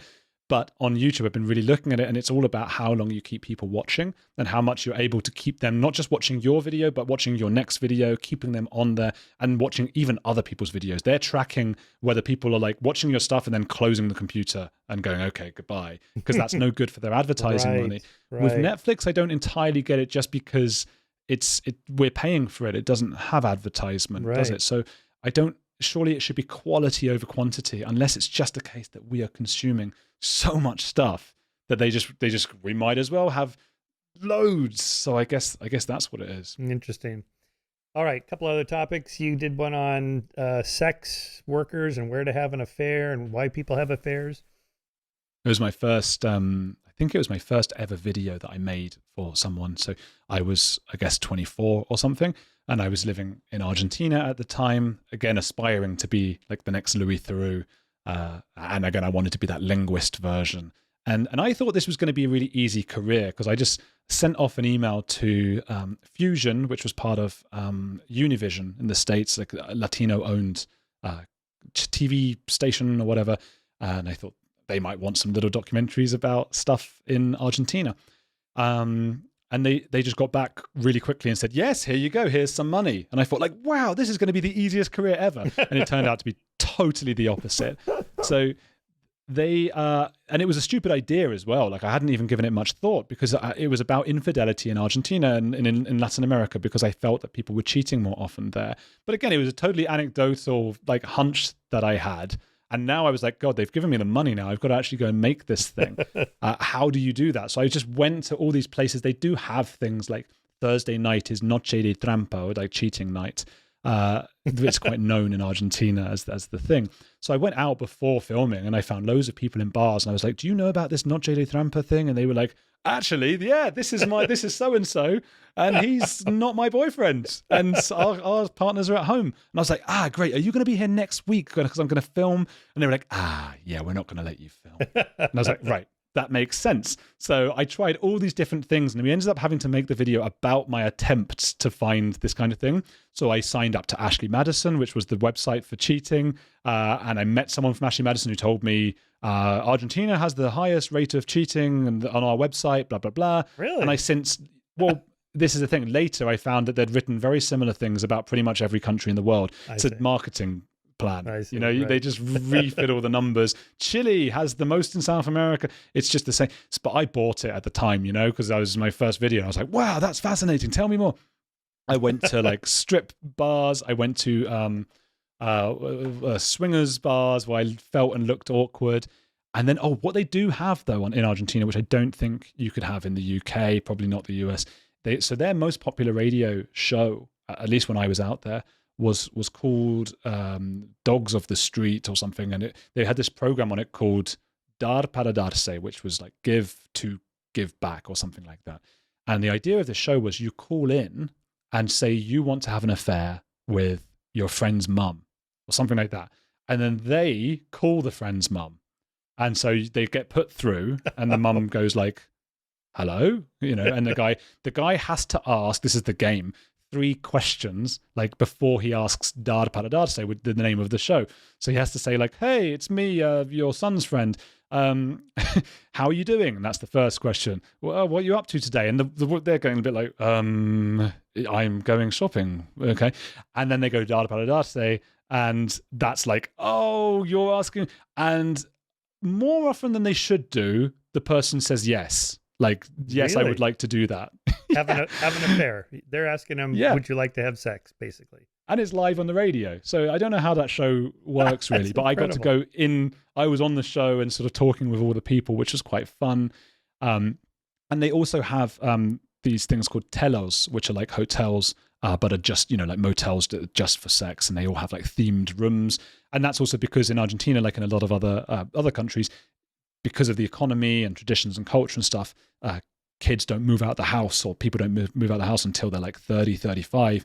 So if you're going to have relationships, you need to have a place to go. So you've got these places just everywhere. And so I went to sort of visit some of those, and it was a lot of fun. These are rent by the hour or what? Yeah, exactly. Yeah.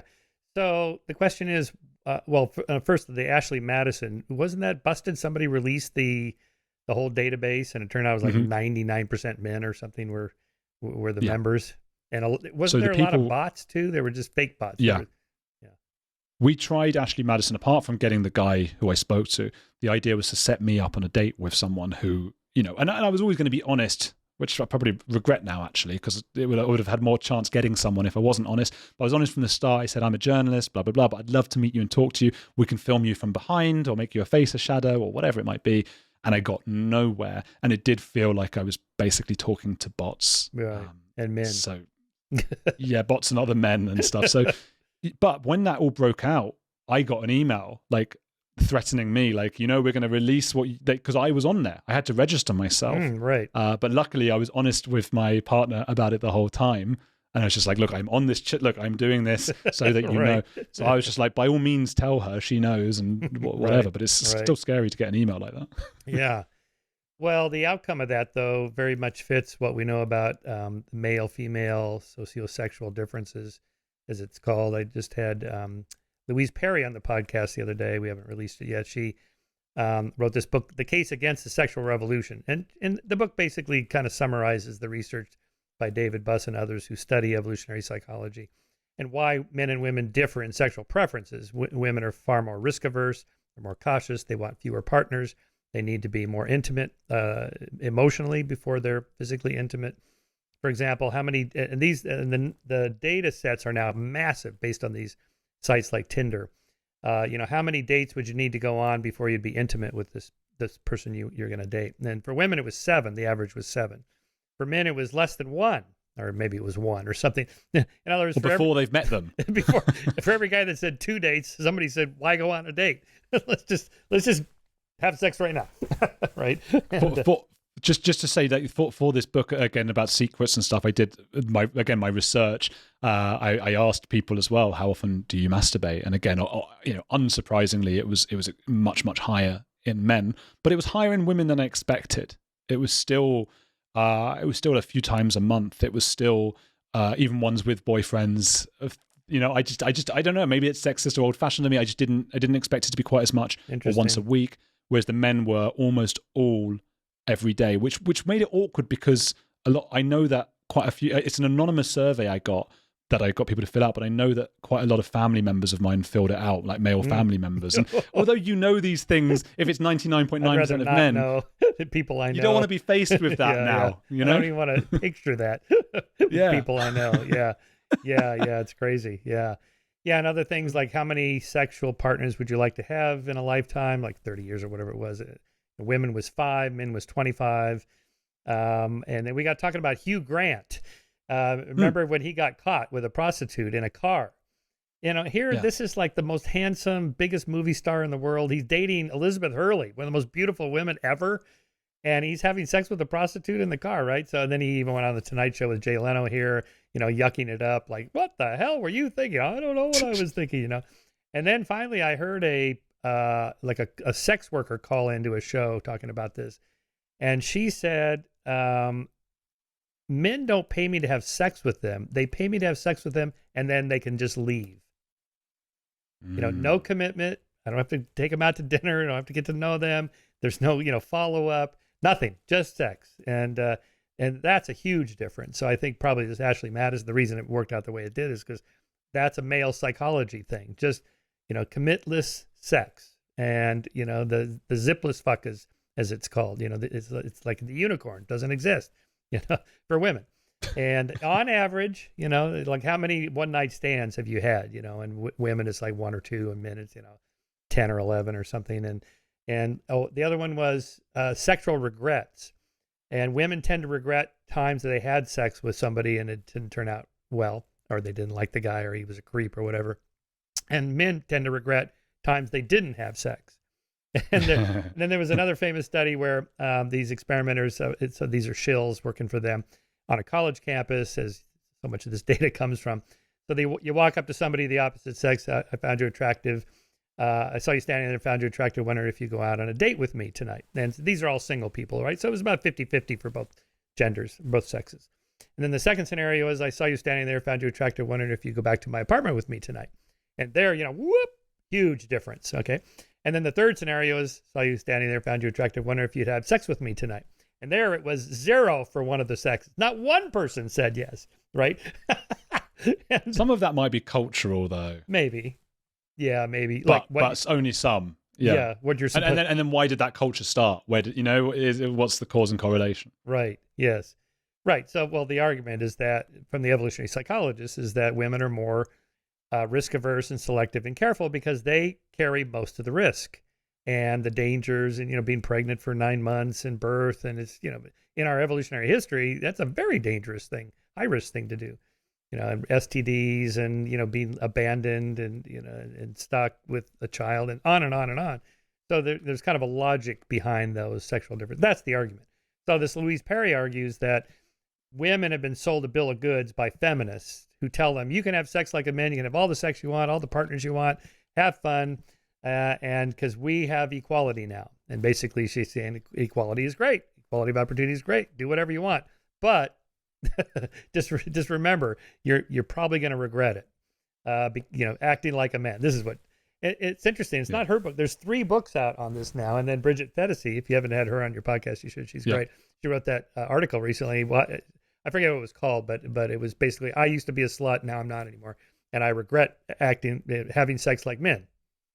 And so there's this kind of interesting tendency of women in their 30s looking back in their 20s, going, "Yeah, I partied too much. I shouldn't have done that." But I wonder, is it like the difference between the remembered self and the experienced self? Danny Kahneman's idea, while you're going through something, you have a certain set of experiences, and then later you look back on it and you interpret it differently. Like during the vacation, there was all these bad things happened in the travel. This got canceled. It was kind of stressful. Glad to be home. And then, years later, oh, that was the best vacation. We had so much fun. And then, it could be the reverse like that. So women are doing the opposite. Yeah. And just, they had fun at the time. Maybe. Well, as men, we would like to think that. That's right. that they at least enjoyed it in the moment. Wouldn't it? I'm just thinking as you're talking. Wouldn't it be great to be a gay man? From the sounds of it, just everyone's up for it. Well, this is it. Well, okay, so yes, and the studies on this is that one reason, for example, AIDS spread so quickly through the male gay population, is because they have more sex, more partners, just more opportunities. Whereas lesbians, as women, are more selective. They're more committed relationships. All right, so a gay friend told me a joke. So you know what lesbians do on a second date? They get a U-Haul trailer and they move in together. You know what gay guys do on a second date? What's a second date? Right. So again, it's that kind of male-female psychology differences on sex preferences or whatever, something like that. It's kind of crazy. It really sounds fantastic. I must try it sometime, being a gay man. I don't think you can choose, Andrew. That's the problem. That's the problem. What a shame. Although I did read the other day that the contraceptive pill apparently makes women have a higher propensity towards being a lesbian. They like more feminine faces in their men. Oh, I haven't heard that. Interesting. Might be complete nonsense. Well, there is debates in scientists who study this stuff. Why is there homosexuality at all? Because you're taking yourself out of the reproductive process, which is what evolution depends on, passing your genes on to the next generation. And so there's, adaptive arguments. There's, sort of just a byproduct. You don't have to have everybody straight in a population for the species to continue. And anyway, there's different. I don't think anyone has a good answer to that. And there also appears to be more gay guys than lesbians, more gays than lesbians. Yes. Have you had Dr. James Cantor on your show? No, who's that? Oh, yeah, right. You got to have him. I think you'd really enjoy a conversation with him. He's really controversial, and he's gay and very flamboyant. He reminds me a little bit of Vincent Price. Isn't that with the moustache? Is that he's got that kind of thing about him? And so he's very flamboyant and charismatic, and he's got all these theories. He's a doctor and he's done all sorts of studies, and some of the things he's found, for example, is that pedophiles are more likely to be left-handed, and significantly so. Really? Which would mean that wow. So that would mean that it's something that happens pre-birth. Right. So all the theories about the Michael Jackson being stuck in your childhood go out the window. Then he's going, that's a pre-birth thing. That's when your left and right hand happen. And as he said that, I made sure to sort of like scratch my head with my right hand a few times. But then I thought, oh no, but it's all mixed on you don't know which way this is anyway. Right. But that's that. And then he said, gay boys often have older brothers, and something about, I don't know the science of it, but something about some sort of hormone, or I don't know what, that the previous fetuses left in the womb has contributed to making someone gay. Obviously, extremely controversial things to say, but I think him being gay, he's got more of a license to say it. Interesting. Right. I do think there's some behavior genetics on that. Right. If you have an older brother, yes, that's right. The younger brother's slightly more likely to be gay. I mean, it's just kind of on average, large population, you get a little nudge that way. Yeah. Yeah. Interesting. All right, Andrew, UFOs. We have to touch on UFOs. Yeah, that's so again, that was right after my infidelity or cheating documentary. So I was still in Argentina, and there was another thing I sent to Univision, and it was there's a town called Capilla del Monte in at the outskirts of Cordoba. So it's the most beautiful place you can imagine, just like under the stars, which tends to be where people see UFOs and aliens and things. But it was known as an alien town because in the 80s, some sort of event happened, which to my eyes was like some of the forest went on fire and there was a dark patch afterwards. But the local people interpreted the dark patch to be aliens who left their mark or whatever it might be. And slowly, or very quickly actually, over the next couple of decades, it started becoming the UFO town of like South America, where everybody flocks to. And there's a mix of like the new age hippie stuff with the alien stuff, the touristy stuff, and then the real true believers. Loads of people come, like hippies will come and camp there and look for stuff. So we went and like, firstly, I mean, it was just amazing seeing what people can believe. And there was the woman who headed up the UFO museum there. Her name is Luz Lopez. And she was from Colombia. Now, Colombia to Argentina doesn't seem far for some reason when you look on a map. But if you turned, it's for some reason north to south doesn't seem far. But it's like England to Pakistan in terms of like as the crow flies. So she's in Medellin, or maybe it was Bogota, and she decides she's unhappy. So she has like she fasts. So she fasts for like 9 days, and she has a weird sort of waking reverie where she pictures some sort of shape. So she draws the shape on the paper, and someone says to her friend says, "That's Capilla del Monte. That's the town if you look at it on a map." And they looked at the map and it was the town, or it was close to it, of course. So she like went on some sort of pilgrimage down to Argentina, took months and months to get there, and met the man who owned the UFO museum and fell in love, and they got married. It's just the most extraordinary story. They got married, and unfortunately he died. He had died, I think, a year before I got there. Oh, no. And she's the sweetest, loveliest woman. And so she's showing me around the museum, and I didn't know this story at first. So she kept talking about Dr. Lopez, who was like, and then Dr. Lopez discovered the alien this, and then that Dr. Lopez was a very smart man. And I only realized after hours, I was like, was Dr. Lopez your husband? And she was like, sí, señor. And I was like, oh God, this is so big. And now she believes that the aliens come and visit her once every few months and give word of her husband, how well he's coping up there. So it's sort of a mixture of the heaven with the aliens. It's all mixed together, keeps her comfort. Anyway, I went on a trip with some believers up a mountain at like 3 a.m. That's where they took like a whole group of us. So I was with like the other people who wanted to see the aliens. And they did a whole guitar sort of kumbaya kind of thing. I don't know if that brings the aliens out or whatever. It's all mixed. It's all just sort of, no one explains that this is going to bring the alien. It's just like, we're doing this now because it's a vaguely new age hippie thing to do. And then they said, look, can you see over there on the horizon? Those are the lights of the Urks. Urks are fifth dimensional beings who live underground. They've popped up and those are the lights. And I was like, but that's car headlights. Surely it's like just a road at the bottom. And they were like, no. And I was like, do the aliens have cars? Maybe that's what that is, because I'm seeing car headlights. And they just were not having it. And it's that thing, isn't it? Like, do you need to disabuse these people of their views? I suppose in those circumstances, they're not hurting anyone. So it was quite an experience. That is an experience. Well, that's how Leon Fessinger discovered cognitive dissonance. He visited a UFO cult in 1954 on December 21st. The winter solstice, when the aliens were going to come and whisk away the followers of this group. end of the world group, the world's going to end the next day. And so he embeds himself like you did. He's up there, but 1954, he's got his clipboard or whatever, taking notes.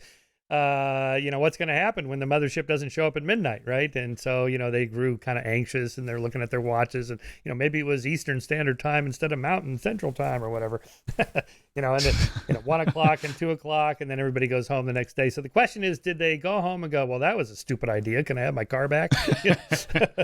But no, in fact, they went back and kind of doubled down on their beliefs. Oh, this was a test of our faith, or we prayed or whatever. And they gave us a relief until next year. We miscalculated, forgot to carry the one. It's next year, whatever. And they went out recruiting more members, right? So his thing, cognitive dissonance, you have two conflicting ideas. This is my belief. The evidence is counter to it. Something's got to go. And usually people spin doctor the data or the information that counters so you can maintain the belief. I read in quite a fantastic book about how people who believe in the moon landings were fake, that they're also more likely to believe that, what is it, that we have structures on the other side of the moon? It was your book, of course. Right, yes. Yeah, so at that, how could people believe conflicting ideas like that? The other famous example is people that think Princess Diana was murdered are also more likely to think she faked her death, and she and Dodi Fayed are still alive somewhere, or she's with Elvis, or who knows what. That can't both be true. So the interpretation of that by the researchers who did this was that it's kind of a proxy for something else. I don't trust any mainstream authorities, whatever they tell. The British media tells me this, I'm just not going to believe it, whatever it is, right? I'm just doubtful of everything, something like that. Which is a good thing, as you say, because then if a snake is in the bushes, you need to think it's a snake and not trust that it's just the wind. Right, exactly. All right, Andrew, we're coming up on 2 hours. This was really super interesting. You're such an interesting guy. I love that you make these films. I hope you can keep doing it, because you should be the next Louis Theroux. I had him on the show. I love his films, and I love your work. The idea of embedding yourself with a group, like sex workers or ufologists or whatever, how else would we know what's going on in there? It's so interesting to see it operating. He did that one with a sex worker in London, I guess she was. It was so interesting. Like, she's like, "Oh, this was great. I made money. I had an orgasm, and now I can, I can pay my rent for the next month, and this is great." It's like, it's so kind of like, really? Wow. Okay. I would never know this otherwise. Oh, I know who you should do a film on. I was thinking about this with the Louise Perry book. She, in preparation for her on my podcast, I watched a video of her on somebody else's podcast who then had a debate. And this other podcast found this woman named Aella, A-E-L-L-A, Aella. That's not a real name. But she, at one point, was the highest earner on OnlyFans. That's the site, OnlyFans. Oh, yeah. So people pay you, like $5 a shot or whatever to do whatever it is you're doing online with them. And she was making apparently at some point $100,000 a month doing, something like sex work or whatever, masturbating for these guys or whatever, she's stripping, whatever she was doing.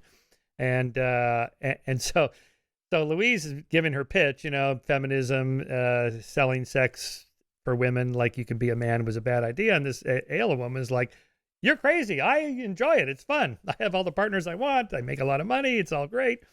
And then she told an interesting story, because now she's in her early 30s. She's in my early 20s.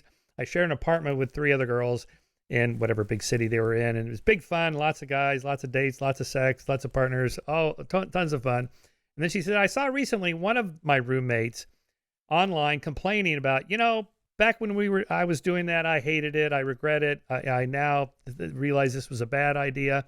And then this Ayla woman goes, "I call bullshit on that. I was there with you. You said you were having fun. You were yucking it up like the rest of us." So this was remembered self versus experiencing self. That's great. So what's the truth? Maybe there's not a truth. Maybe you do have fun in your early 20s doing crazy shit. And then later in your 30s, you go, "Well, I'm not doing that anymore. I'm now going to do something else." And that's right. If I think of some of the things I did when I was 20 or so, like university or, drugs and things like that. And now I won't even have a beer. I won't even drink water after 6 p.m. because I'll have to get up in the night to go to the toilet. So, and I'm 33. That's where I am now. So now I think back on those memories when I was 20, and I'm projecting, and I'm seeing myself now out at 4 a.m. on all a cocktail of whatever, not knowing where it's from, what it is, and all that. And that's a living hell for me. So, but I'm sure in the moment I must have enjoyed it more. Yeah, so, it brings up the question, who's the true self? What is your true self? Maybe there is no true self. Maybe it's within channels, kind of an evolving, you can bounce around here, there. There's limitations based on genetics and your personality types and whatever. But at some point, there's not a fixed you. That's me right there. Do you ever do that thing where you think, I think everyone must do this, unless I'm mad and I don't realize, but I think everyone must do this, where you think that theory of like maybe consciousness is like changing every split second. So I'm not me, and I just have the memories of me, and I'm only me now. Yes. But then it's like, no, but that was a memory now. What I just had of 2 seconds ago. This is me now. And do you know what I mean? What if in a second it's going to be something else that's taken over the consciousness? In a way, that's true. I mean, the now is, well, psychologists say, is like 3 seconds. That's now. And then, like we started this podcast 2 hours ago. Well, that's in the past. I mean, I can't take back what I said. There it is. And now I can only go forward, like the Stoics. You can only go forward. Don't worry about the past. You can't change that. Well, I guess that's kind of true. Still out there somewhere, though, I think. Yes. There was, I really like a colleague, I suppose, of Neil deGrasse Tyson, Professor Brian Cox. Oh, yeah.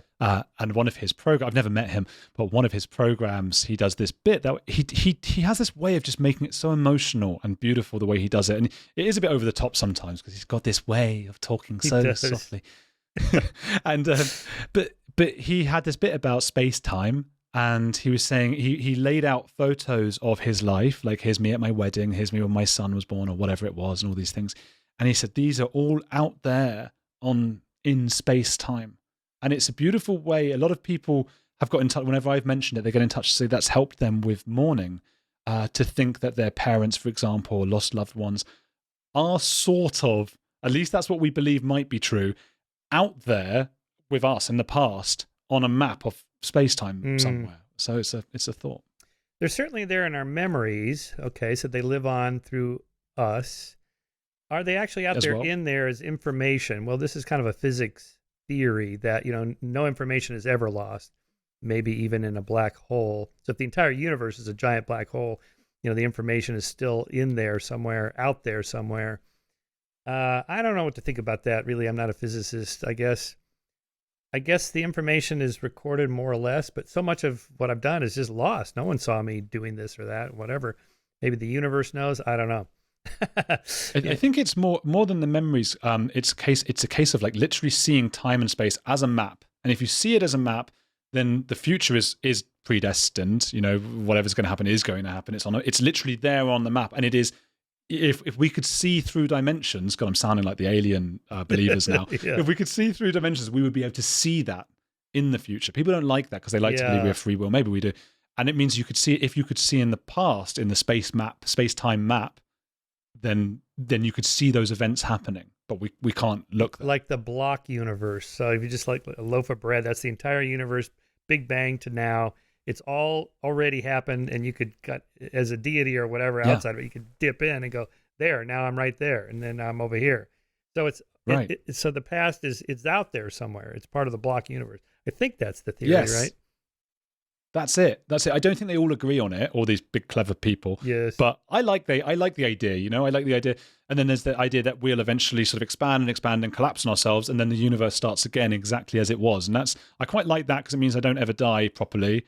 But it's also a bit of a nightmare, just living over and over and again for infinity. Einstein had a quote about when one of his best friends died, and he wrote his spouse something like, to us believing physicist, I think he described it, that time is an illusion, and he lives on. I forget what the exact quote was, but it kind of implied, he's still out there, the information is floating around, something like that. I thought, what does he mean by that? Because Einstein was definitely an atheist. In a Spinoza sense. I mean, he said, I believe in Spinoza's God, just the laws of nature. So the question would have to be, do the laws of nature allow our information, pattern of our information to continue, the connectome, so to speak, of all our memories and self? And I don't know. But on the people who we were 2 hours ago, are they still there, just about to start their conversation? Yeah, that's right. It's in the block universe. Brian Cox, yeah, interesting. Since you mentioned him, he is very effective as a communicator. Why? I've been thinking about this. Like Carl Sagan was so good. Something about the voice, the way he punctuated those syllables. Billions and billions. Brian has this. Neil deGrasse Tyson, also a very effective voice, and the way he modulates things and says things. He tells me he practiced this. He says, I want to be a public intellectual. I got to do this. It's a skill. It's a learned skill that you kind of develop. Is there a certain confidence in being able to communicate and leave gaps? Because I never do, and maybe it's because I must be doing this online so often. You don't want to leave a gap because then someone's going to talk and there's a slight delay and then you talk over each other. So that's very difficult. But even in real life, somebody who talks and leaves gaps. Now, Brian Cox and Neil deGrasse Tyson both do it, and they look at you as they do it. It's almost a dominance thing, and they do it from, particularly Brian Cox does it from a place of humility, but it's almost a dominance thing because you're hanging on each word then. And it's a little bit, I'm thinking about how to, as I say, how to increase retention on YouTube videos. It's about not really giving people stuff till the end, keeping them watching till the end. Is that what Brian Cox is doing by slowly, Obama does that?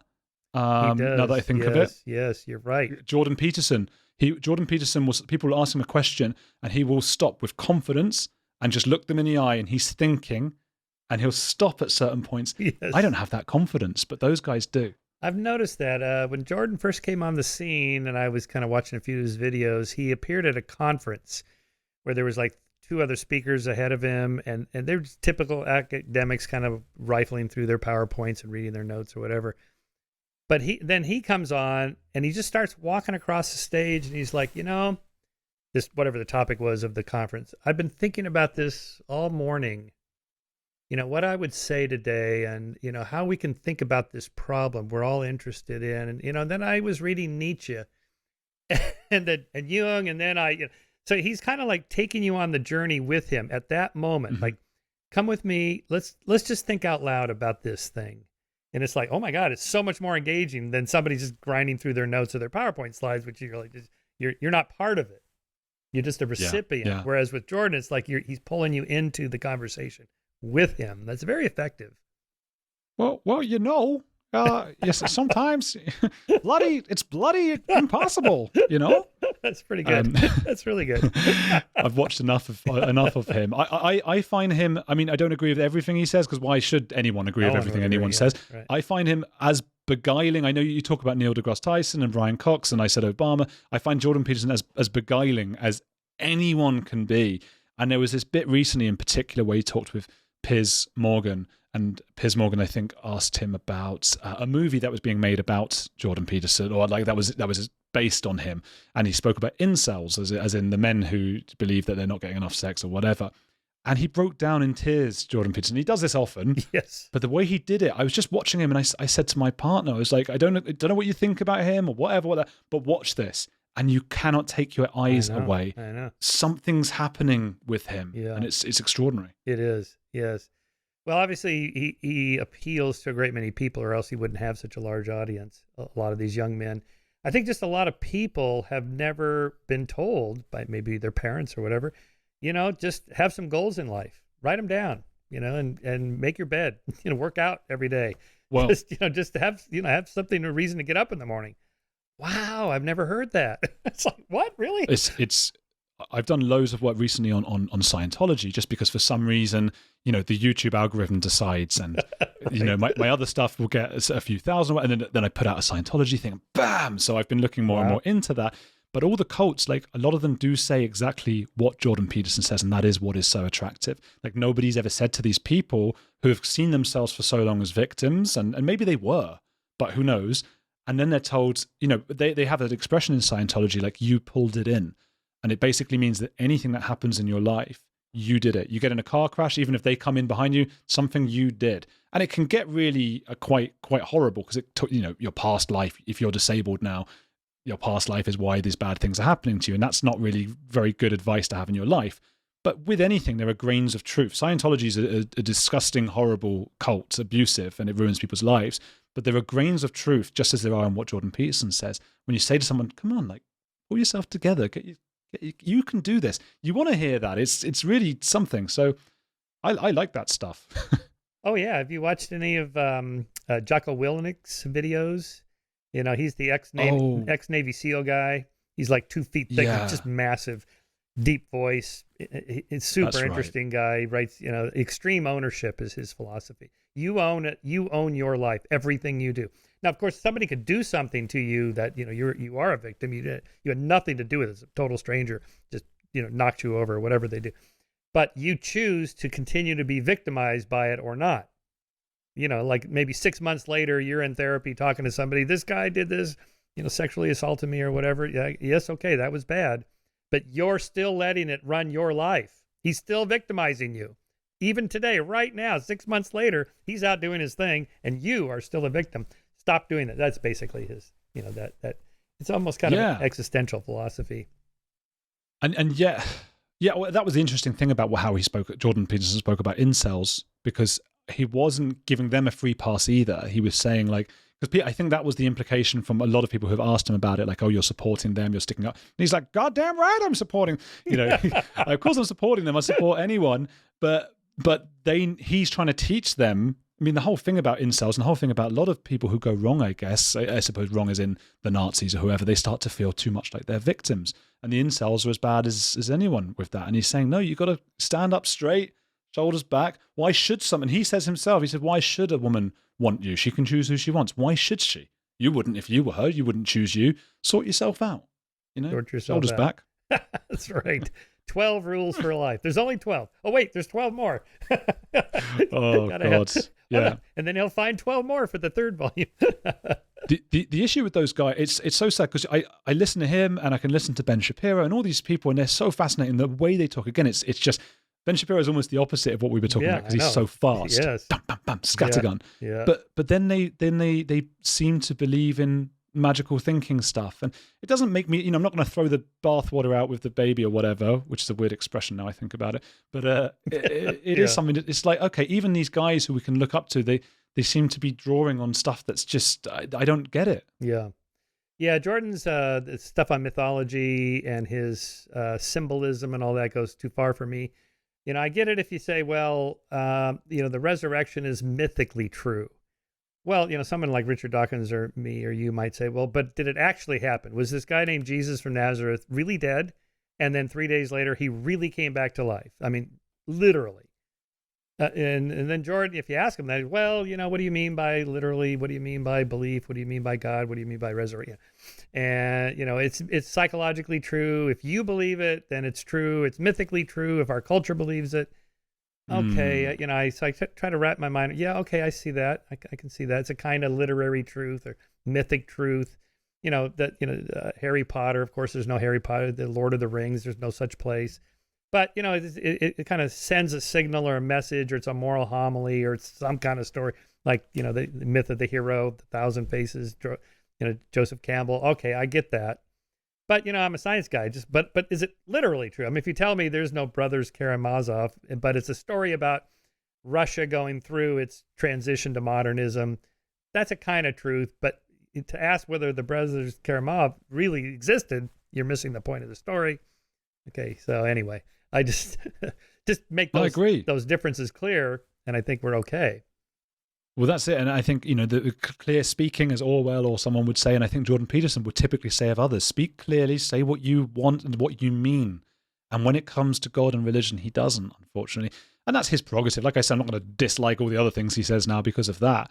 But it was interesting watching Sam Harris push him about that. And I just have some courage. Have some courage, man. That's right.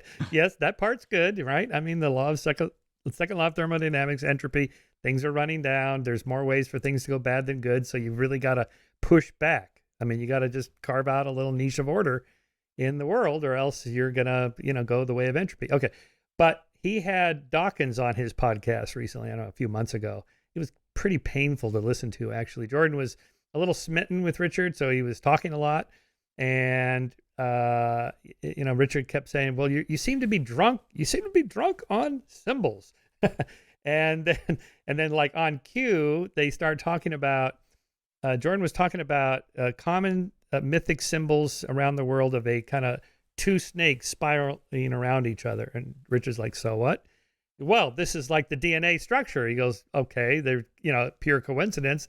No, maybe not coincidence. And then Jordan launches into something about taking ayahuasca or magic mushrooms or whatever. This enables your mind to see like a microscopic structure, like all the way down to the DNA structure where you could see the double helix. And Richard's like, what? That's bullshit. What are you talking about? Oh man, that's so funny. Like Dawkins is great, and like he's a big fan of my Exorcism film, and he sends me emails of exorcism-y stuff now because he finds it funny. So he does have a sense of humor, but he can be very dismissive and very scary to interview. And when I interviewed him, I said, I can't remember if I told you this last time, but I made the mistake of saying, like, I was very nervous, but more nervous than I've ever been to talk to anyone. Just not just because he's a big name or anything, because he can be very, like, dismissive and very scary to talk to. And I said, so you're known, of course, Richard, for being an atheist or something like. I said something like that. He said, no, I'm known for being a man of science. And I went, okay, sorry, I didn't mean that. That's not what I meant. I went, yeah, of course, you're right. Scared the hell out of me. So I would probably rather be sat next to, and I hope Richard isn't offended by this. I'd rather be sat next to Jordan Peterson at a party. But I do like that Richard could sort of shut him down, because some of that symbol stuff, it is a bit Harry Potter. It's a bit out there. We just want to know what's true, right? Yeah. And if you say, I don't mean it's literally true, I mean it's mythically true. Okay, all right, fine. Yeah. Then we can have a great conversation. That's of course, like symbolism and stuff's fascinating. Yeah. But we need to know we're both living in reality, I suppose, or at least trying to. Right, yeah. All right, Andrew, we're starting to move into Joe Rogan territory here with multiple hours. This has been too interesting, but I do have a hard out here. I got to run. So great talking to you. Thanks so much. And I'll let you know when we post this, and we'll do it again in another year or so, see where you're at. Oh, I'd love that. Thanks, Michael. I've had a blast.